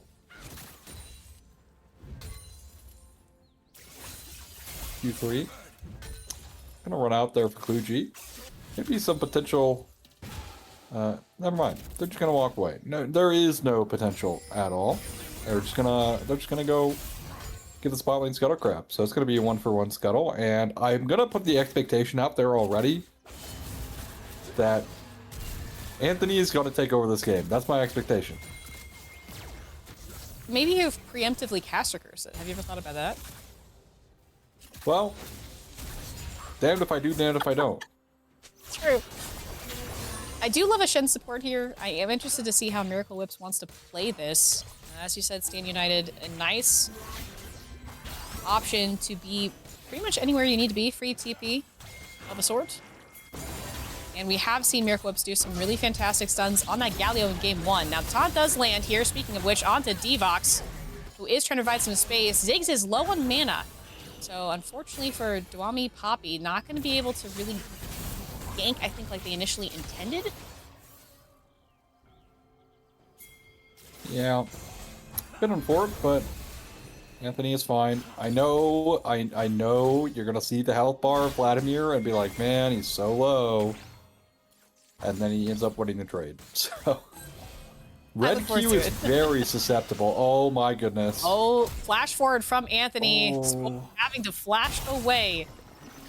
Get out of that damage. Meanwhile, on the top side, Slayer is here. Nicely landing onto Chungus. Boreal is here as well. They want this kill here on to Kluji, but the flash is going to save the Yone for another fight. Yeah. Just barely missed out on a kill there on Anthony, or for Anthony. Again, early game damage of Vladimir is honestly really crazy. Stun did land on a Devox, but that was a nice, proc from that Shattering Strike. I love a Rel. I just get so excited. I love playing Rel. I miss when Rel Jungle was a thing, because I was playing that in solo queue as like one of the only 3 people playing it. But outside of a competitive setting, but man, Rel is such a fun champ because it's like, you feel the weight of your engage, you know? Like, you know when you have an impactful engage versus when you don't. And that's something I appreciate. Spore, not Spur. No flash, but down to half HP. With the emote, I'm going to think that that was, for me specifically, thank you, Spore. Love a half me. A nice job from Dwami Poppy keeping that wave away from the tower, making sure Anthony can get that CS. And isn't super pressured there by Spore. Now the first Drake is up. Yeah, good damage here. Also remember, like, this damage from Vlad is not that high right now. Like, when he gets his items, you know, we're talking about one-shot potential if he does the combo correctly. One of my friends, pretty on the higher elo around Masters, Vlad one-trick player, so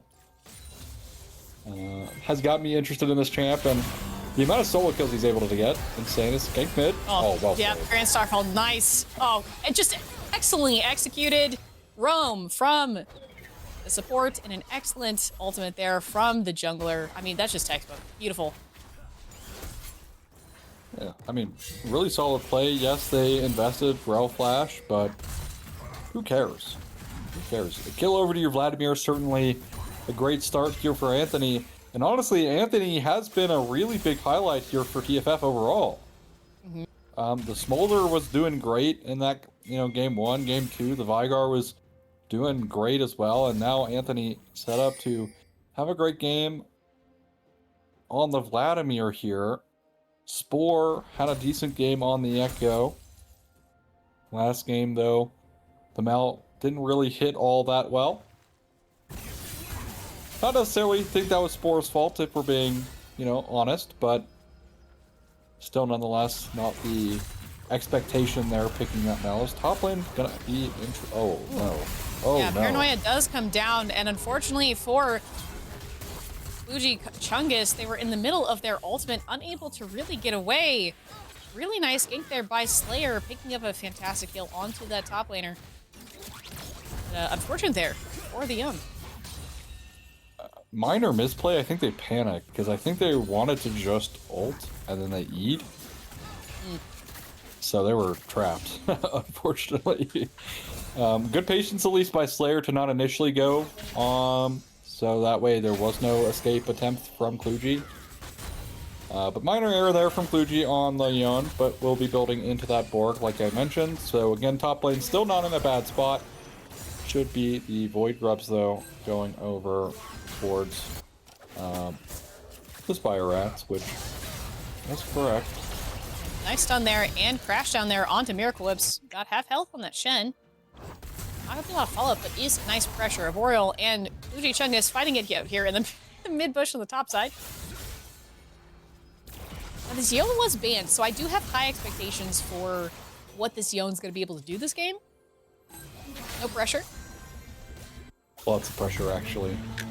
Called Forge God comes out, does manage to hit onto Fuji Chungus. Has to flee to their own tower. Not able to get any turnaround damage onto Arboreal. Much better game here for the top laner of Spire Rats. Wonder if Arboreal is just a tank player first. Like, that could be something, and just trying out some... Oh, unfortunately, doesn't get the base cancel there. Would have been nice to have obtained, but, again, pretty hard to do. Is I see more and more of the, like, Ziggs players using the skin. One of my caster friends, Jay Beto, loves that skin as well. It's so Ziggs. good. It's so I love good. Arcana. I think Arcana Ziggs is the best skin. Yeah. And it's so old as well. Like, it was released in like 2015. It's not sure what Kluji's looking for there. Yep. A little bit of maybe of a misplay from Kluji on this Yawn. Meanwhile, Dwami Poppy is here. Paranoia does come in, but they might be a little bit too far away. A little bit too little, too late. The flash, though, is good. Shen manages to get away. Stand United to their wife. Left me. Their ADC. That, yeah. Oh, Dwami Poppy picking up a kill there onto Slayer. Wife left me not far behind. It looked a little disastrous there for a hot second for TFF, but they're able to fight back with some nice damage. Oh, the bounce from Morato. Well played, fantastic. Lead done. Nice kill there. Onto Spore. That's the kind of tower dive I've been expecting to see. Nicely played. Oh, I do have to give props to Miracle Whips. That did look like they were certainly dead. But they were able to channel their ultimate ability to get away just in the nick of time. Oh, well. I mean, good roam from Anthony. Gets some assists there, so Darkseal now stacked up to 5. Look how cute it is. Look at the back. I don't know, like, Arcana to me is just better every way, but Kluji is dead. Yeah, Kluji is super dead. Call the 4-shot comes out, and Slayer is here to ensure that the death happens. There is a miss slightly there on the timing from Arboreal, but it doesn't matter. Nice pickup kill there. Kluji Chungus having a much different time in the top lane compared to last game. And nice gank there from Slayer as well. Love to see the love for the top laner. I mean, Kluji invested Flash for that for some reason. Like, he was 100% dead. So it goes down, and, you know, at least they're finding an angle here on the top side. Spire Rats, you know, able to punish out the Shion. But it's a triple threat comp, so just because one of these threats getting behind doesn't mean a whole lot when you have both the Vladimir and also the Ziggs getting really far ahead. You can see Anthony there really abusing Vladimir's patterns. Look mid, no W though. Paranoia does come in. There is Slayer. Manages to find Anthony here. But like you said, Anthony manages to stay alive. And Dwami Poppy and Devox are here to save the day. Rel providing a nice distance there for Anthony to stay alive. And you were right, I was worried about the health bar. But Anthony proves me wrong once again. And Vladimir is a champion. Stun comes in, as does the crash down. Dwami Poppy picking up a kill there onto the Shen. Unfortunately, the roam from Spire Rat's support is not going to be enough to save their jungler. You know what's sad as well? He's got his health pack up. It's called chickens. So now he's just going to be able to go over there, farm his Q off chickens permanently, and get HP. And look at this. Oh, Spore. Oh, the flash over the wall. Spore is dead. Really well timed. Well done from Devox and Anthony there. And Dwami Poppy, can't forget, there were 3 people in that mid lane. Really well done to make sure that that kill happened. Kluji Chungus and Arboreal are fighting it out here in the top lane. Wife left me going pretty low health. Super Mega Inferno Bomb and hit Morato picking up the kill onto Wife left me. I almost called it Super Mega Inferno Bomb. I'm getting them confused. I apologize. Look, I will not blame you for that. I do it all the time, and that's when they're not even in the same game. So. Right. Oh, the force god comes in. Kluji Chungus may be in trouble. The flash under the enemy tower. Arboreal picking up a nice kill on the Kluji. Morato has to flash out, but it does satchel jump away. The bombs come in. There's 3v2 here. Slayer wants the kill. Does smite Morato. Is it going to be enough? With 10 health left. The Ziggs gets out. Dwami Poppy picking up a kill there onto Slayer. But the super it comes in from off screen. Picking up a kill onto the Ziggs. Wife left me. That was really nice. 10 out of 10. Love to see it. Did he... Was that a W on the minion, or... I don't actually have no clue why. I'll be so honest, I don't know what happened there, but no stun comes through. Doesn't really matter though. It wouldn't have been a play.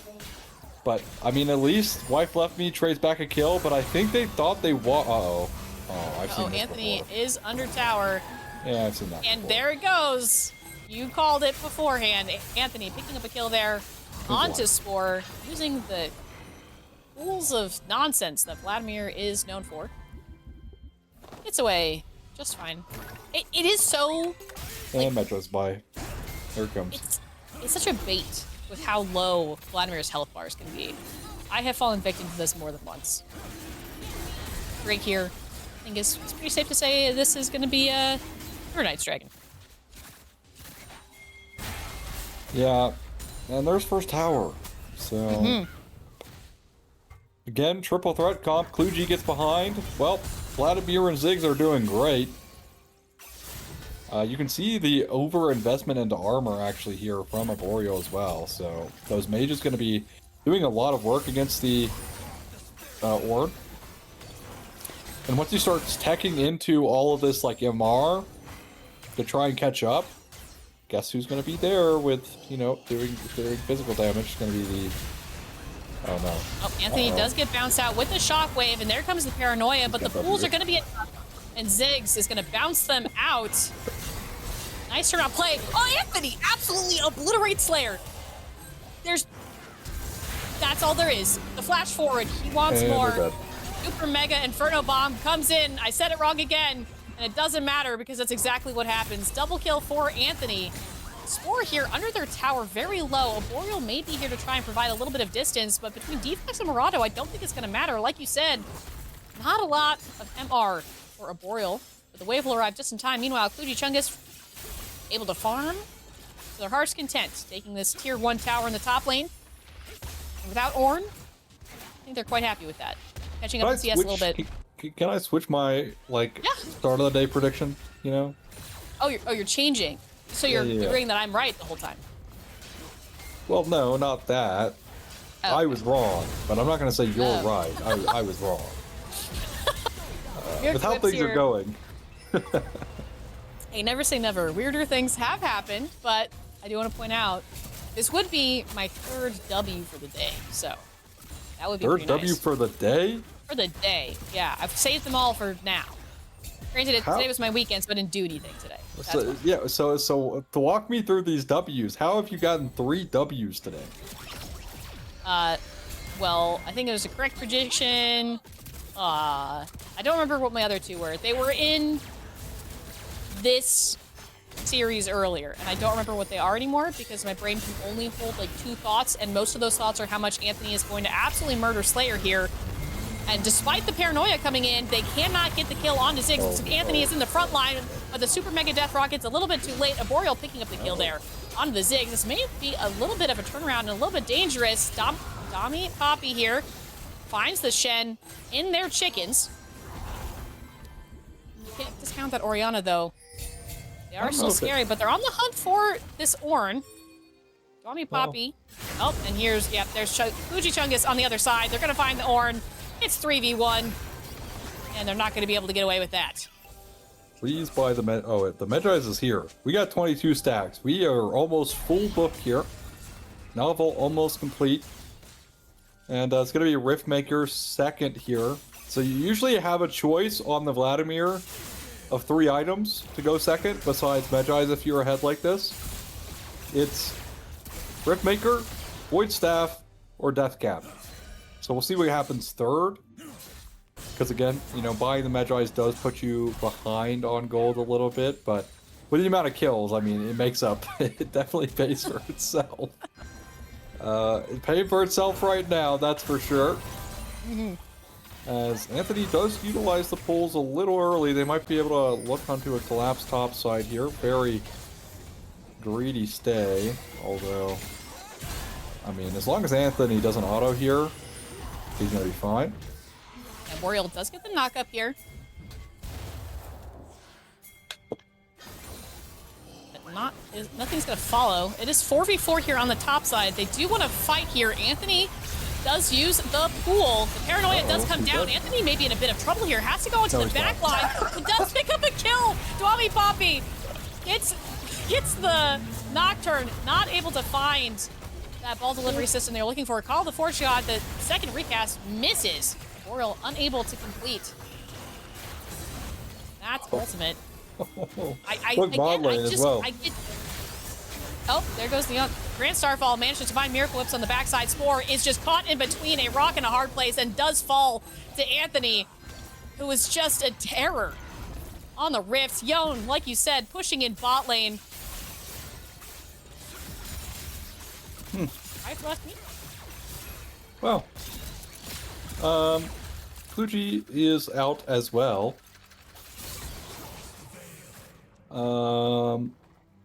Yeah, this one, you know, looking more cooked than last game even.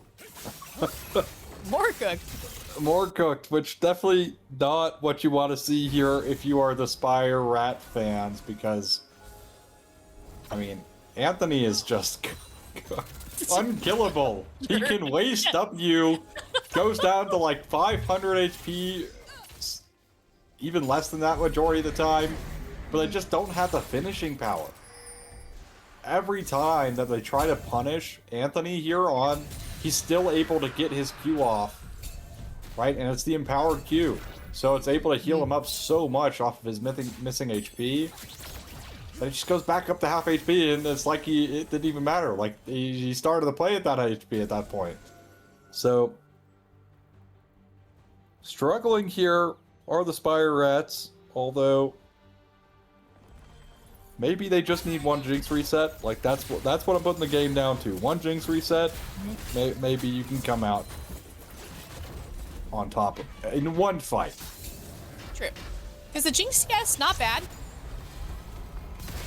Paranoia does manage to find Murato here on the Ziggs. Does try to satchel jump away. Does make it, but the flea connects. Super mega death rocket, and 10 health, and Anthony's on the backside.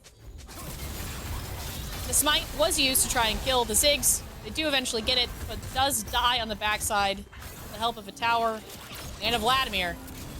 Chase is on. Looks like they want a little bit of revenge. Anthony here really far in. Defox is right alongside with them, but there is the Grand Starfall. The Call of the Forge God does manage to land onto Dwami Poppy, and so did the taunt.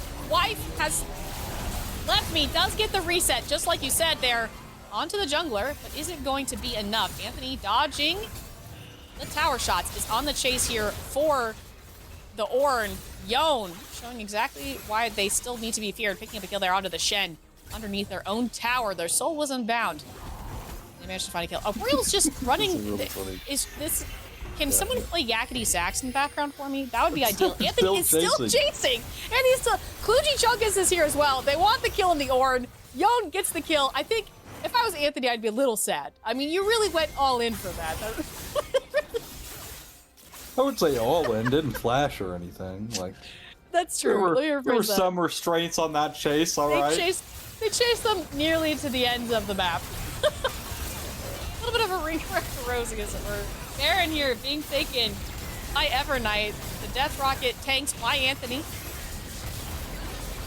Super mega Death Rocket. Sometimes I can remember. Slayer is here. May want to. There's not enough time. They took the Baron too fast. Evernights here. Commanding lead. 10k gold lead. Baron. 2 Drakes in their favor. Yeah, I'm not gonna lie.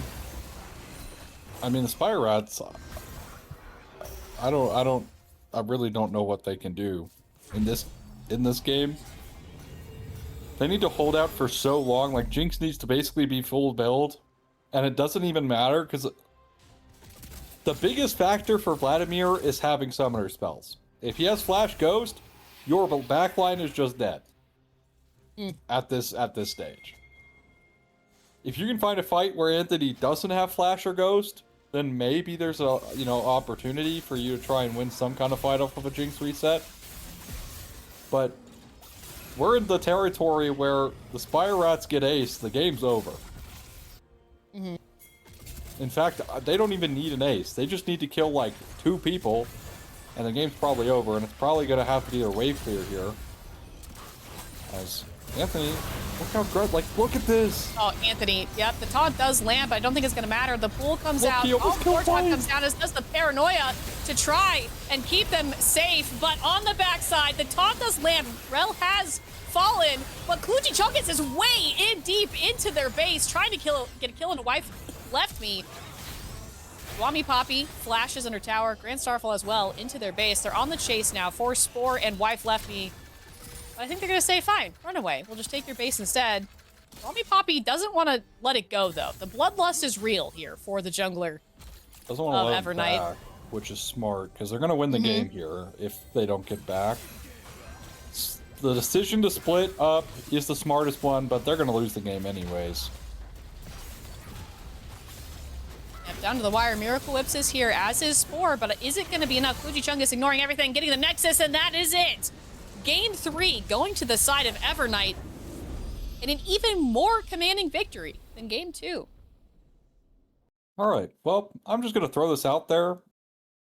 I mean, early series MVP, Anthony, so far, I feel like that's pretty on par with what we've seen.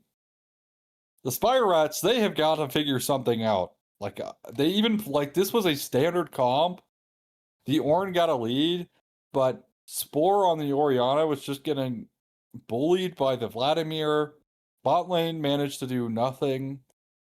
Unfortunately, like, they couldn't get any lead for this Jinx. I really think the Spire Rats have to go to the drawing board for this last game. But even then, it's looking like they're running out of steam. Like, it just doesn't look like they have any idea of how to beat this team right now. Yep. I mean, look at that gold graph. I mean, that is exactly what we saw here on the Rift. And interestingly, not as many dragons as we have seen in the previous 2 games here to Game 3. But that being said, we're going to take a quick break while we wait for Game 4. This could be it. This could be Everknight's chance to go straight to finals. Or will the Spire Rats be able to dig deep and fight their way back and take us to Game 5? We're going to find out soon, so don't go anywhere.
Blinding lights, lost in your eyes, feeling the pressure.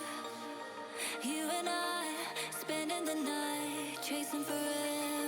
For you, oh no, I'd be your one and only. Don't let me go, don't leave me lonely.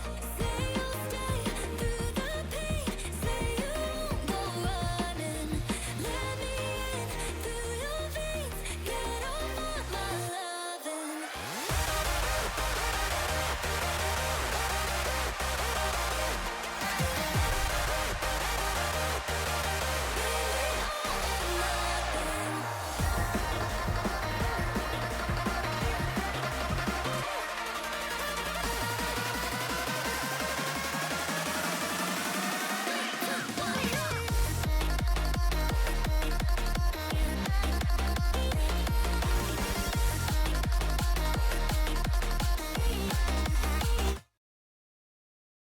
Hello, everyone. Welcome back here for Game 4 of Evernight versus Spire Rats. And this could be it. Evernight coming back strong. 2 games in a row. Really decisive victories here against Spire Rats. Ozzy, what do you want to see from Spire Rats to take us to a Game 5? I say everything different, is that like just not good enough? Like, could I say everything? Because like nothing has worked for them is the issue. Like they've tried double mage, that didn't work. They tried a standard team comp in that last game, it didn't work. So I'm just kind of worried, like, what's left in the bag? Like, what do you have left that can really pull out a win here?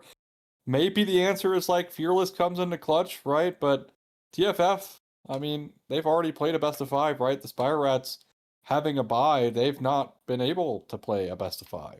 So we don't even know how that's going to look for the Spire Rats in general.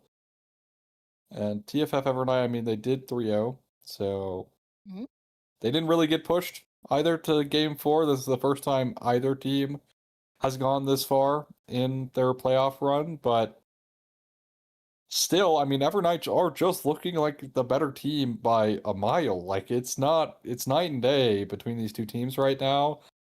And Spire Rats, I mean, they've really struggled to get going early. I think it's been a really big issue. They haven't really had great success getting early ganks off or trying to find early plays. And that's been dominated by, Evernight's jungler, right? Like that has been, the driving force for the other lanes getting ahead, right? Anthony is not really having a problem on his own. But it's going to be Swain first pick here for Evernight. Ooh. Yeah. Once again, very flexible here. Make sure you do your stretches because swaying could be 3 different positions and or more.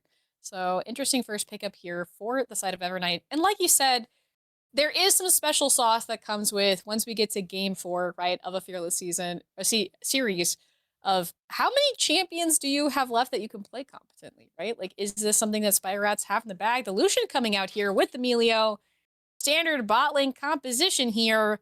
Now, you did say that you wanted to see a standard bot lane last game, and do you think they might have a little bit of a little boost here from this particular combo in the bot lane? So, you know what champions Swain are really good into? Who? Short range champions. Now, That Emilio is does have the true. campfire to alleviate some of those range problems, but Lucian also likes to dash forward. So, Yes. and there's the Nautilus. That's been kind of like the tried and true method of like picking out against the Milio. You just took the Milio, try and one-shot the Milio. So, they do need to be mindful about what they draft here, because if they don't outrange the Swain, we've seen, of course it's not tier 1, but you're looking at tier 1, teams that pick Swain into short range comps, they just win. They can never kill Swain because Swain is just eating them alive the whole time they try to fight. And then they're like, guys, we got to run away from his ult. Well, then he just hits the never move and then pulls you back in as you try to run away. And the Zahen as well, great into shorter range comps. That doesn't need any introduction. And the Lock, well, Spore likes his assassins. We saw the Echo. I'd imagine this is going to go mid as well, but Lock is a melee champ. So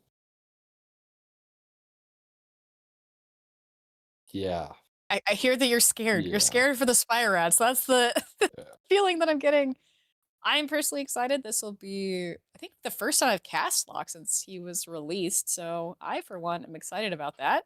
To see a little bit of Locke gameplay here on the Rift. But yeah, I'm a little concerned, right? Because so far the pick from Evernight is not only just a counter to especially Lucian Melio, but also I think we've seen this storyline before. I think if we look to our side, this side, and also the other side, we've seen this kind of style from Evernight before, and it worked very well, right? Obviously, these are not the same champions. We don't know if they have the same level of confidence, but so far the story that's being written seems to be in Evernight's favor. Yeah. Yeah, we'll see. But look, let's have some faith here for the Spire Rats, okay? It just started raining I have outside. faith in the rats. You know, it just True. started raining outside here. So surely that's like a good omen, right? Like when it rains, Yeah. usually that's like, you ever like watch the, anime and it starts raining? It's definitely not because there's something sad about to happen. It's always when something good's about to happen. So hopefully for the Spire Rats, the rain signifying a change of things. Hey, Cleansing. you look at like the water usage and the Sound of Music. Here's a really cool fun fact about the movie. Anytime the water is used, it means there's a big change coming up in the movie. So so there's a little bit of tidbit. So maybe this is the change they need. It's raining. We got some water, some symbolism here. And True. there's the I like Cassidon. it. There's the Cassidon coming in for Evernight as an answer into the lock, which I'm actually kind of worried for the Cassidon. I know what this lock champion can do. He can delete you Yeah. very quickly.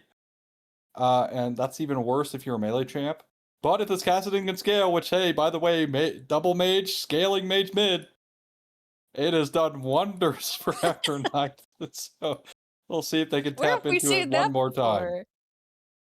Okay, it's not a mage. Hey, look, it's Jhin bot lane. So it's Jhin, Nautilus bot, Swain top I lane see. blind. Swain jungle? Or Zehen jungle? Zehen jungle. Never mind. It's Swain top. Math. You know, Swain top. You're correct. I did say, you just need to have some faith in me. I would have prevented you from losing aura on stream. Come on. Oh, my brain. It just absolutely glitched. I saw Jin and immediately I had to reorder my list. And so it really messed me up. Dr. Okay. Mundo. Okay. Well, Here. so we need range. And while Mundo is great into mages, and unironically, TFF Evernights comp is kind of short ranged, and Jin's not going to be able to deal with the Mundo. Mm-hmm. Swain, actually, I'm 85% confident Swain wins this matchup on paper. So, yeah, I'm not necessarily the happiest with this Mundo. But if the Mundo can't get ahead, I think there's some really real issues that the Evernights could run into. I think Mundo becoming an unkillable juggernaut, running at your front line here, because you got 4 melee champs. Croc and Heartsteel basically two-shotting them, then running at Jhin, who's not going to be able to win the 1v1. That could be pretty bad. That could be pretty bad. The Zyra jungle as well. I mean, that did get buffed. The jungle pet damage went up based off of AP. That was the biggest buff to it. It's just kind of buffed some of the tank junglers with that as well, but definitely a much smaller nerf or smaller buff than what the mage junglers got. So let's see if the Zyra can kind of change up the tempo here for the Spire Rats and finally get something on the board early for themselves.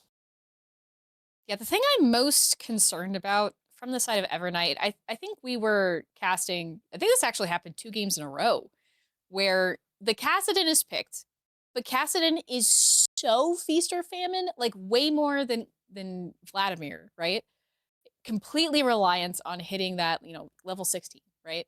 And obviously Cassidon can do things before then, but if for some reason, right, the Spire Rats figure out that the best way to win is to just shut Anthony down in the mid lane, and they really focus on that, and Cassidy can't do what he needs to do, especially into, Lock, this could be very bad for Evernight. I mean, that is a huge, like you said, it's a triple threat, right? But I don't feel like Jin Swain could necessarily carry the same potential that you really need the Kassadin to be able to provide the damage for. And as we're heading onto the Rift here, for game number 4, this could be it. The Evernight, TFF Evernight could be headed to finals.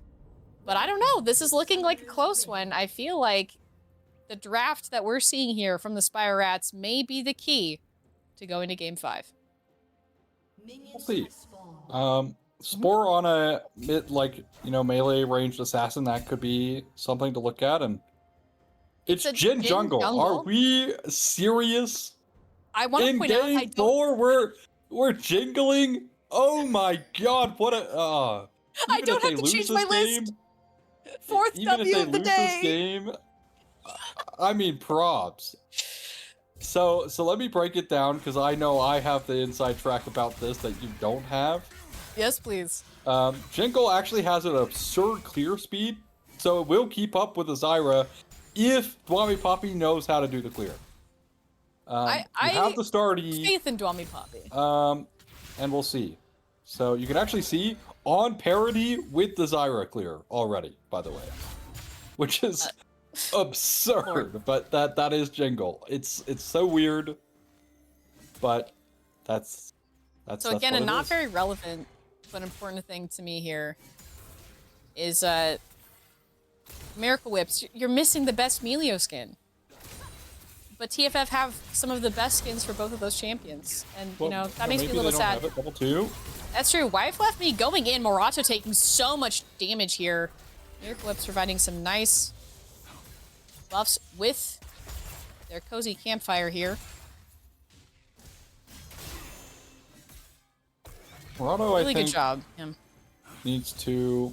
I'm pretty sure Morato started E, which was the issue. You want to start Q, so Lucian doesn't get level 2 advantage. Yes, you're going to go down mana, but Lucian pretty bad level 1. And not as bad with Melio, but level...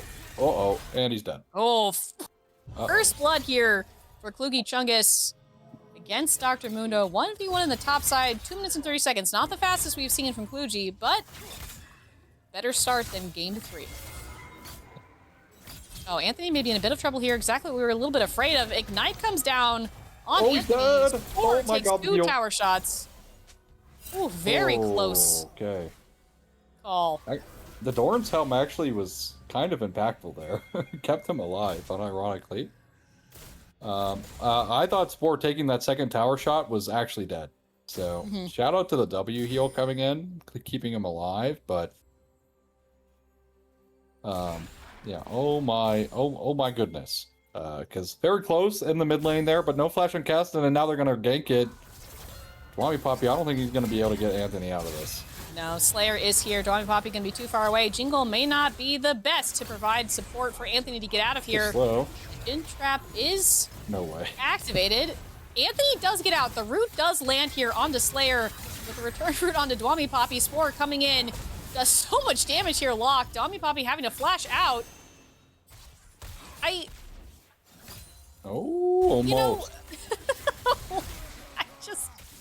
Nice yoink there by Klugi Chungus. Memorial goes so low. Spore under tower wants this kill. Dies to Anthony in the mid lane. Oh no. Like, that is just not... This is what I'm talking about. Like, the Spire Rats is like decision making. There's just no point, right? Like, there's no point to go for that. You've already put Anthony into a really uncomfortable spot. Dwami Poppy's base has already gotten canceled like 8 times. Why are you going to coin flip like a dive like that for 0? On a champ that, I mean, Block, not necessarily the most feast or famine champ, because you have a lot of burst naturally in your kit to be able to kind of turn that around. But still, you're giving a kill over to the Kassadin, who you want to stay ahead of, right? Like, this is a matchup where not only you're allowed to be ahead for free, you want to stay ahead, because once the Kassadin overtakes you, he's just gonna kill you instead, right? Like you are going to die to him. And you can see here is Spore. I mean, Spore does not have Spore flash. No, Devox is here though, but Slayer is as well. I don't know if they're going to be able to follow up on this.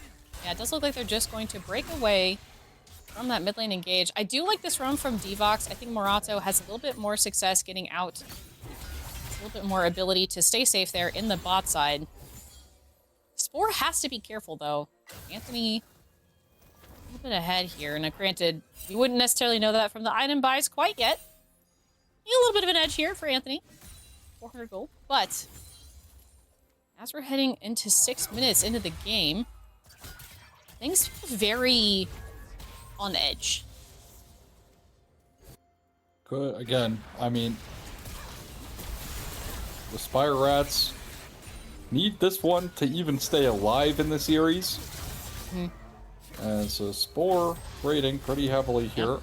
And Slayer is here as well. Anthony does not have flash available. Gonna take the long way around. Dwami Poppy is here.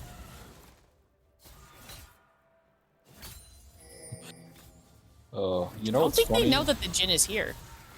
Anthony goes in. They want this. Curtain Call comes down. Slayer is in so much trouble. The Stranglethorn's not going to be able to save them. Dwami Poppy picking up a kill here on to the jungler. Evox, unfortunately, hitting a minion there with that hook.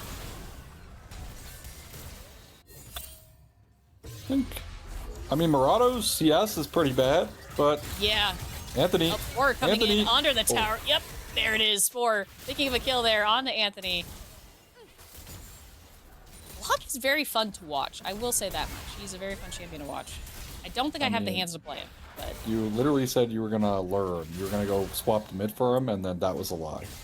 No, nice hook. Oh, nice hook there onto Wife Left Me. The campfire does come down. Will it provide enough sustain for Wife Left Me to get out alive? And indeed it does. The Never Move does miss. Airquip's getting out just fine as well. I love Melio. He is so obnoxious to play into. But I mean, maybe I'll switch to mid. Maybe this is a sign, you know. You literally said you were going to, and you lied. I did lie. That's true. I did lie. Because learning a new role is hard. Well, I would say learning a new role is hard when, you know, you don't play. I agree. You know. Sorry, that was too soon. Too soon. Moving on, looking at the state of the game, it is 3-1 here, 1k gold lead-ish to the side of TFF. Please ignore my co-caster being so mean and bullying me on stream. Unbelievable. Nah, I love my co-caster. You know, we're the bestest of friends. We're the bestest of friends in the background. So, you know, a little bit of bullying here and there, never killed nobody. As, yeah. Didn't really get any summoner spells out in the bot lane other than the heal, so... Should be a nice start up here for the Drake. I mean, early Drake should be pretty easily theirs for a little while. Their mid game is really strong. Block plus Dilution pairing up together really, really strong. And now they're going to look onto a Boreal who doesn't have the passive. Yep. Nice. Oh, nice hook there from Devox as well. Grim Deliverance comes down and a Boreal is rooted and unable to get away. Dwami Poppy picking up that second kill. Anthony fighting it out here with Spore in the mid lane, but Kassadin, again, not quite yet able to do the damage that he needs. Spore, really scary, has to flash over the wall. Culling comes out, Morato flees under their own tower, able to get away okay, but the pressure of this bot lane, this is the first time I think we have seen Wife Left Me in a good position, with good pressure, and really showing up here in Game 4 on the solution.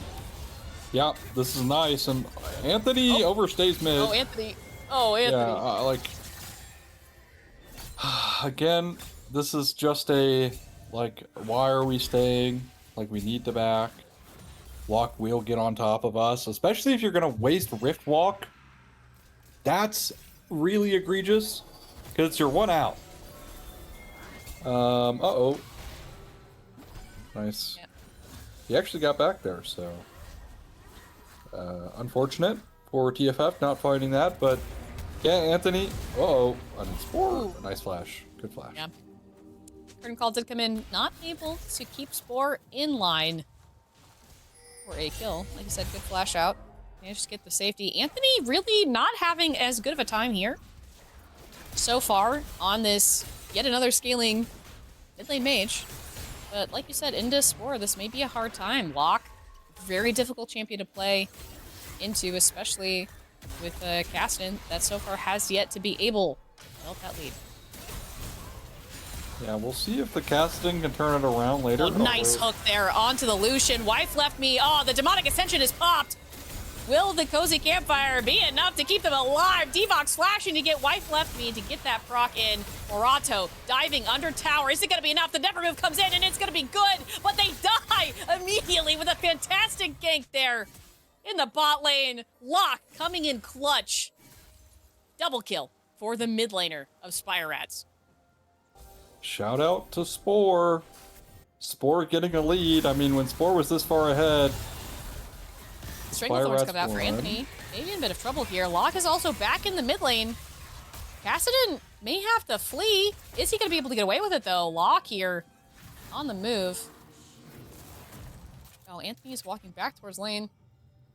Will be, in fact, okay. I still am in shock that we have a jingle going on. Like that to me is pretty insane. I'm not gonna lie, but speaking of Spore, mine's a solo kill and he's got the reset. Yep. Out he goes. Is rooted though in the chickens. They do try and find them, but Miracle Whips is here. But the hook does land on the Locke. Fantastic job by Devox. Dwami Poppy picking up a kill. Miracle Whips may not be far behind. Devox here does dodge the kickball with the hook. Miracle Whips does have some fancy feet. Where are they going? Devox waiting for their hook to come back online. Does get kickballed this time. Dwami Poppy picking up the kill. And the hook immediately turned onto Slayer here. Devox is on fire. Nice flash by Slayer, but now the curtain call comes down as to the depth charge. Not even needed, but double kill there for Dwami Poppy on this jingle. I really don't like that. Like, should we call it something else? I mean, I know it's right, but... Ugh. I mean, you could say jungle and just JH, Oh, yeah, that's true. If you wanted, but it doesn't, like, it takes away from it being Jin, you know? Yeah, you're right, you're right. I don't have to like it, you're just right. And Kluji, I think, is about to get another kill. Yeah, there it is. Thank you for the emote, Kluji Chungus. Tier 1 in the top lane was taken as well as that kill. So Boreal, it's kind of been back and forth in top lane, actually, who's getting, like, the lead. It's now swung back over to Kluji. But I think Kluji's on a great champion this game to take over. Because, again, we're looking at, like, Anthony struggling on the cast and into the Locke. But unless Spore continues to, like, keep this, like, snowballing, like, level up. Oh, nice hook onto that Locke. Devox on this Nautilus is just wild, but Slayer is here with the Stranglethorns to keep them okay, and unfortunately, the jingle is too far away to curtain call. Now seeing Samurato taking most of the culling directly to the face. Does get away. Yeah, stops chasing. That could have gotten spicy there. No flash available. Of course, the jingle there was available, but they haven't really been able to find Spore consistently. Like, he's been in some pretty bad spots, but because of how his W just gives him essentially 25% of his HP back when he's low, I mean, what do you do? It's, like, so hard. Oh, nice kickball there to get Devox away. And I am wondering now, Dwami Poppy on the jingle, how are you going to transfer these 5 kills into success in this game? Like, that's what I'm looking at. Like, what does success look like here for the jingle in this game specifically? Because opted for the Hubris, so, I mean, the Scion damage, or not Scion, the Mundo damage is definitely not gonna be there for this gen. Yeah, Anthony, you lose those. Yeah, you lose those, my friend. Like, too many games on top of the pecking order. Being a little too carried away. Chungus is here. Spore able to get away. Does not get yoinked nor rooted by Dwami Poppy.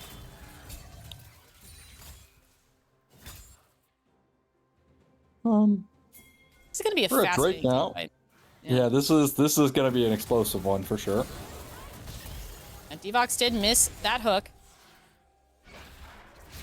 or hit it, depending on if you think he wanted to go to that wall. Oh, the nice never move landed onto the Zyra. Slayer is going to be down for the count for this dragon. Moving in top lane, though. Mundo is, in fact, top lane.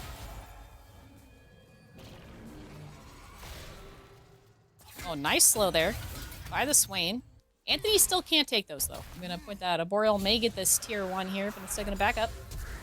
Dragon going to the side. Oh, nice predict. TFF. Oh. You can predict. I respect it. Will be a tier 1 for Drake, though. I think if you're TFF, you don't necessarily hate that. Because, again, you don't want to let this Mundo freeze farm, and that would be a way of letting it free farm, is just keeping him under his tier 2. Oh, look at this teleport from behind. Yeah, this is going to be a 3 in the bot lane. Emilio did flash out to not get slowed by that vision.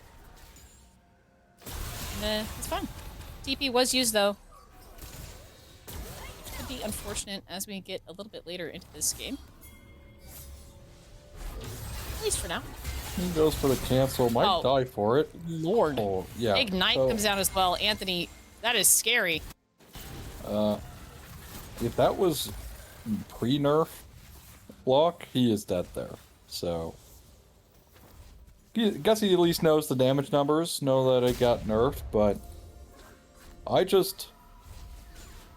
this Caston pick definitely not looking the hottest right now, but again, Anthony fell behind early on the smolder, really turned it around, and we are a little bit away here from the Caston really getting the levels for his ultimate to start taking over the game, really.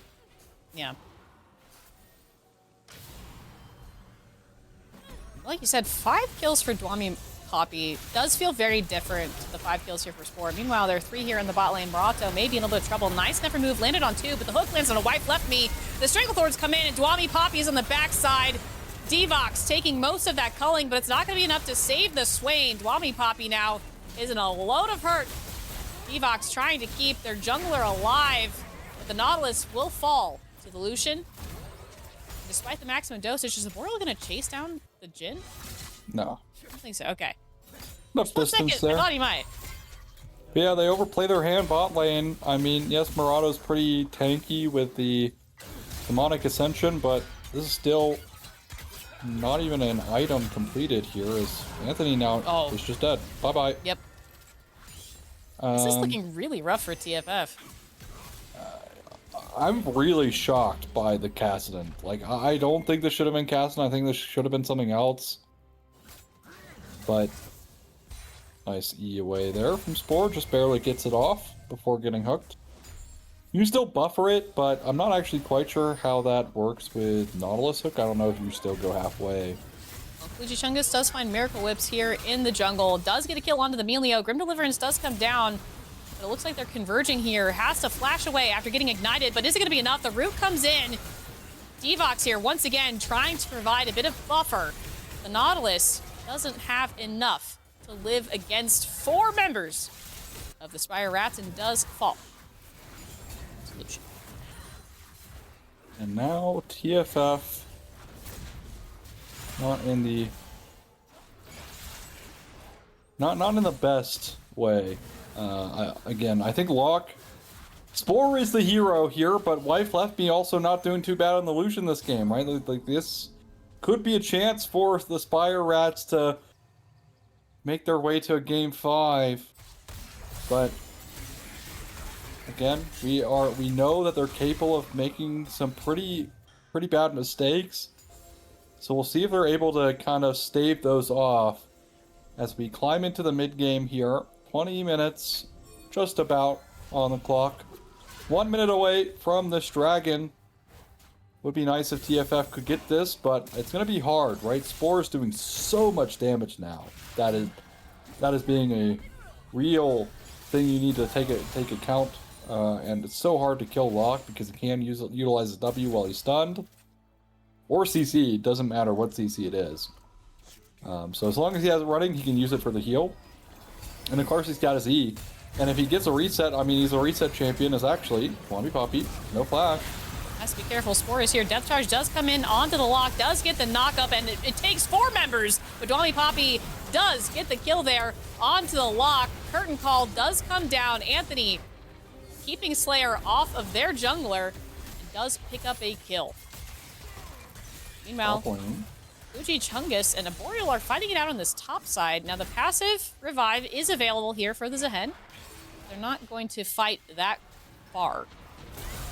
But also, I want to point, Spore is was 2 levels ahead there of Anthony going into that fight, so one thing to keep in mind and an eye on as we continue, but did pick up the Drake and a tower. About to pick up Drake and a tower. Alright, I cannot believe that Spore just got CC'd to death like that, but there's not actually a whole lot of follow-up when the Mundo's not there. I think if Mundo's there, that changes things a lot.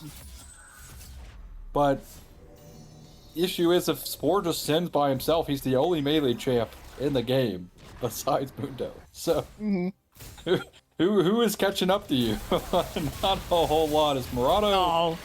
Let's get base canceled here, but gonna be okay. Nice dash away to avoid the W from Swain to give him another stack as Wife left me. Oh, nice. Missed the hook.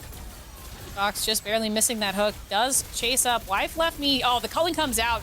Devox has to flee. Anthony is here, but is caught on the backside of this fight. Dwami Poppy does get the root down, but it's only on Emilio. Not really the target you want to see. Gluji Chungus has roamed down from top just in time for this to end, but Spore sees Anthony. Is he going to go for it, though?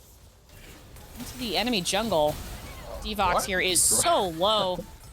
We keep backing into faces. Yeah.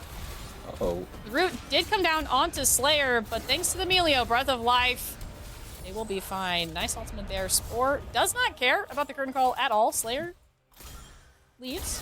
Just a sliver of health. Able to stay alive there. What about Spore? I just feel like Spore can do whatever they want. You know? Who's gonna stop it? It took 4 members, like 3 different ultimate abilities to kill them last time.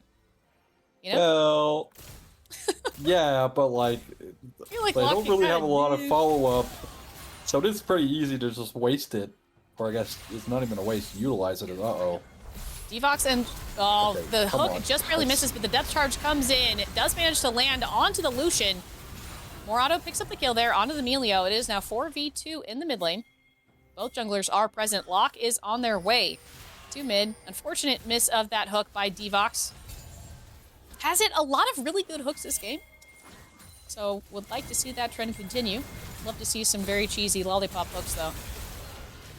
This tower is not low enough though to continue this. Demonic Ascension is pop, but Mundo is here on the backside. The maximum dosage is here as well.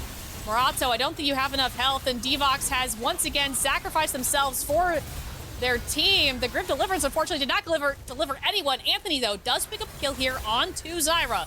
On this backside, Spore is here looking for an angle to get into this kill. Anthony, though, ignoring them and sake for the Mundo. But the Mundo takes Anthony down instead. Got a little bit greedy there.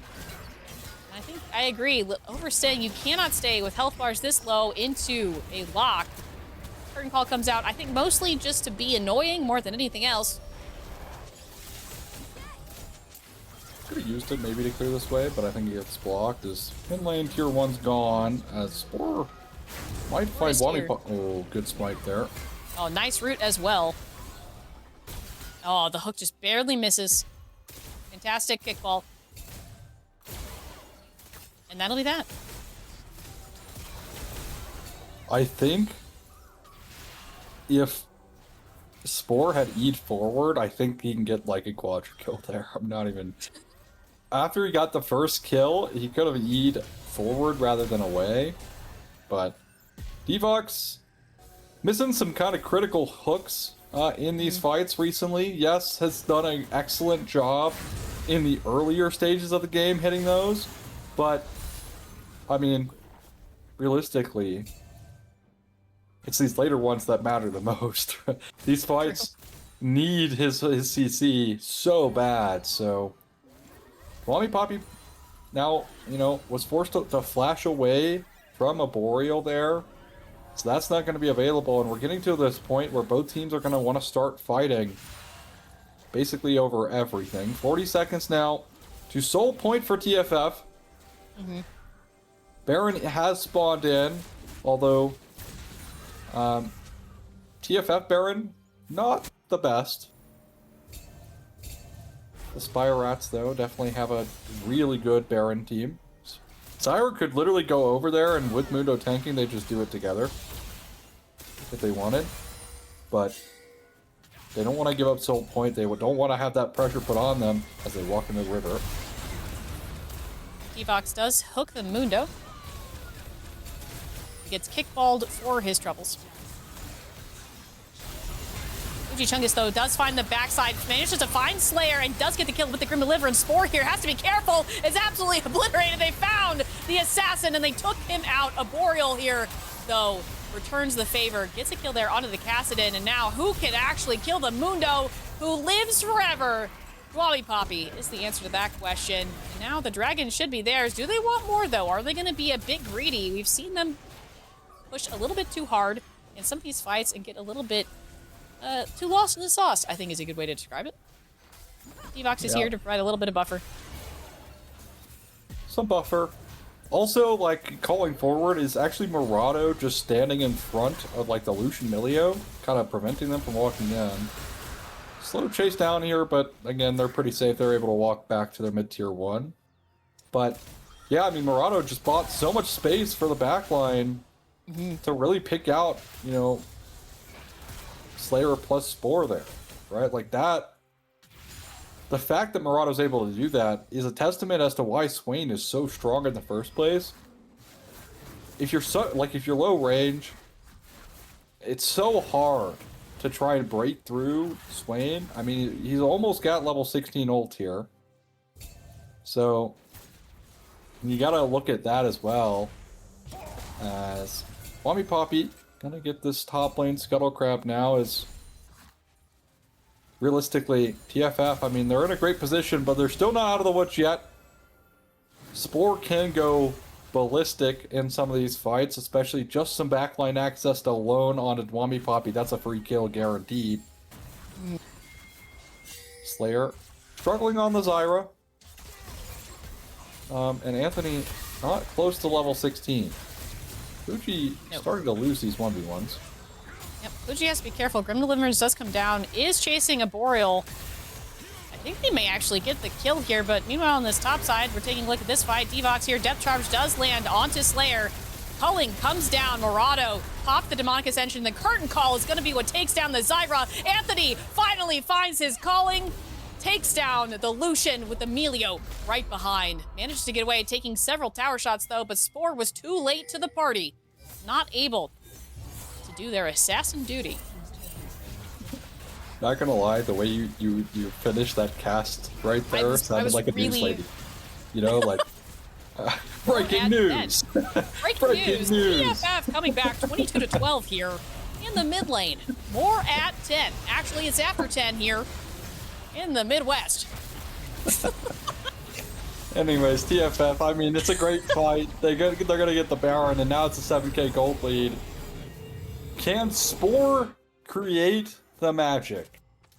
Is now what the Spire Rats are desperately clinging to in this game. Aspiring to, maybe? No. No. A little too on the nose for the pun. Oh. You know? A little too on the nose.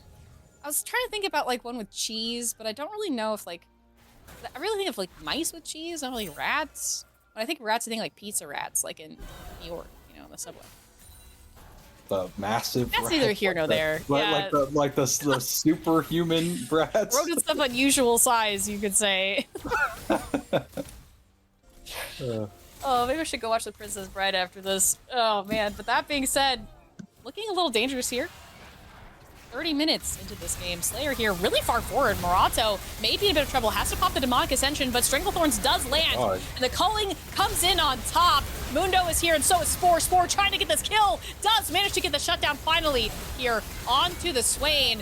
Following it up with Devox. They found the backline. Spore does fall, though. Anthony has come online. Level level 16 Kassadin is here. And I think they're gunning for finals.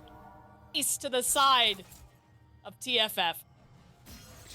So, crucially, Clucci ends up going down into the revive passive there because he hadn't used it a single time this game. So, has it available when it matters most. And they're looking to end here, Bexen. 12 seconds to Slayer. I think they might do it. Oh, they didn't even need a TP into base to do so. And there it is. Everyone, game 4 and semifinals goes to the side of Evernight. I think it's safe to say the underdogs in this particular instance. Well, congratulations to TFF for moving forward in the finals. But honestly, just a really disappointing showcase, I think, from the Spirettes.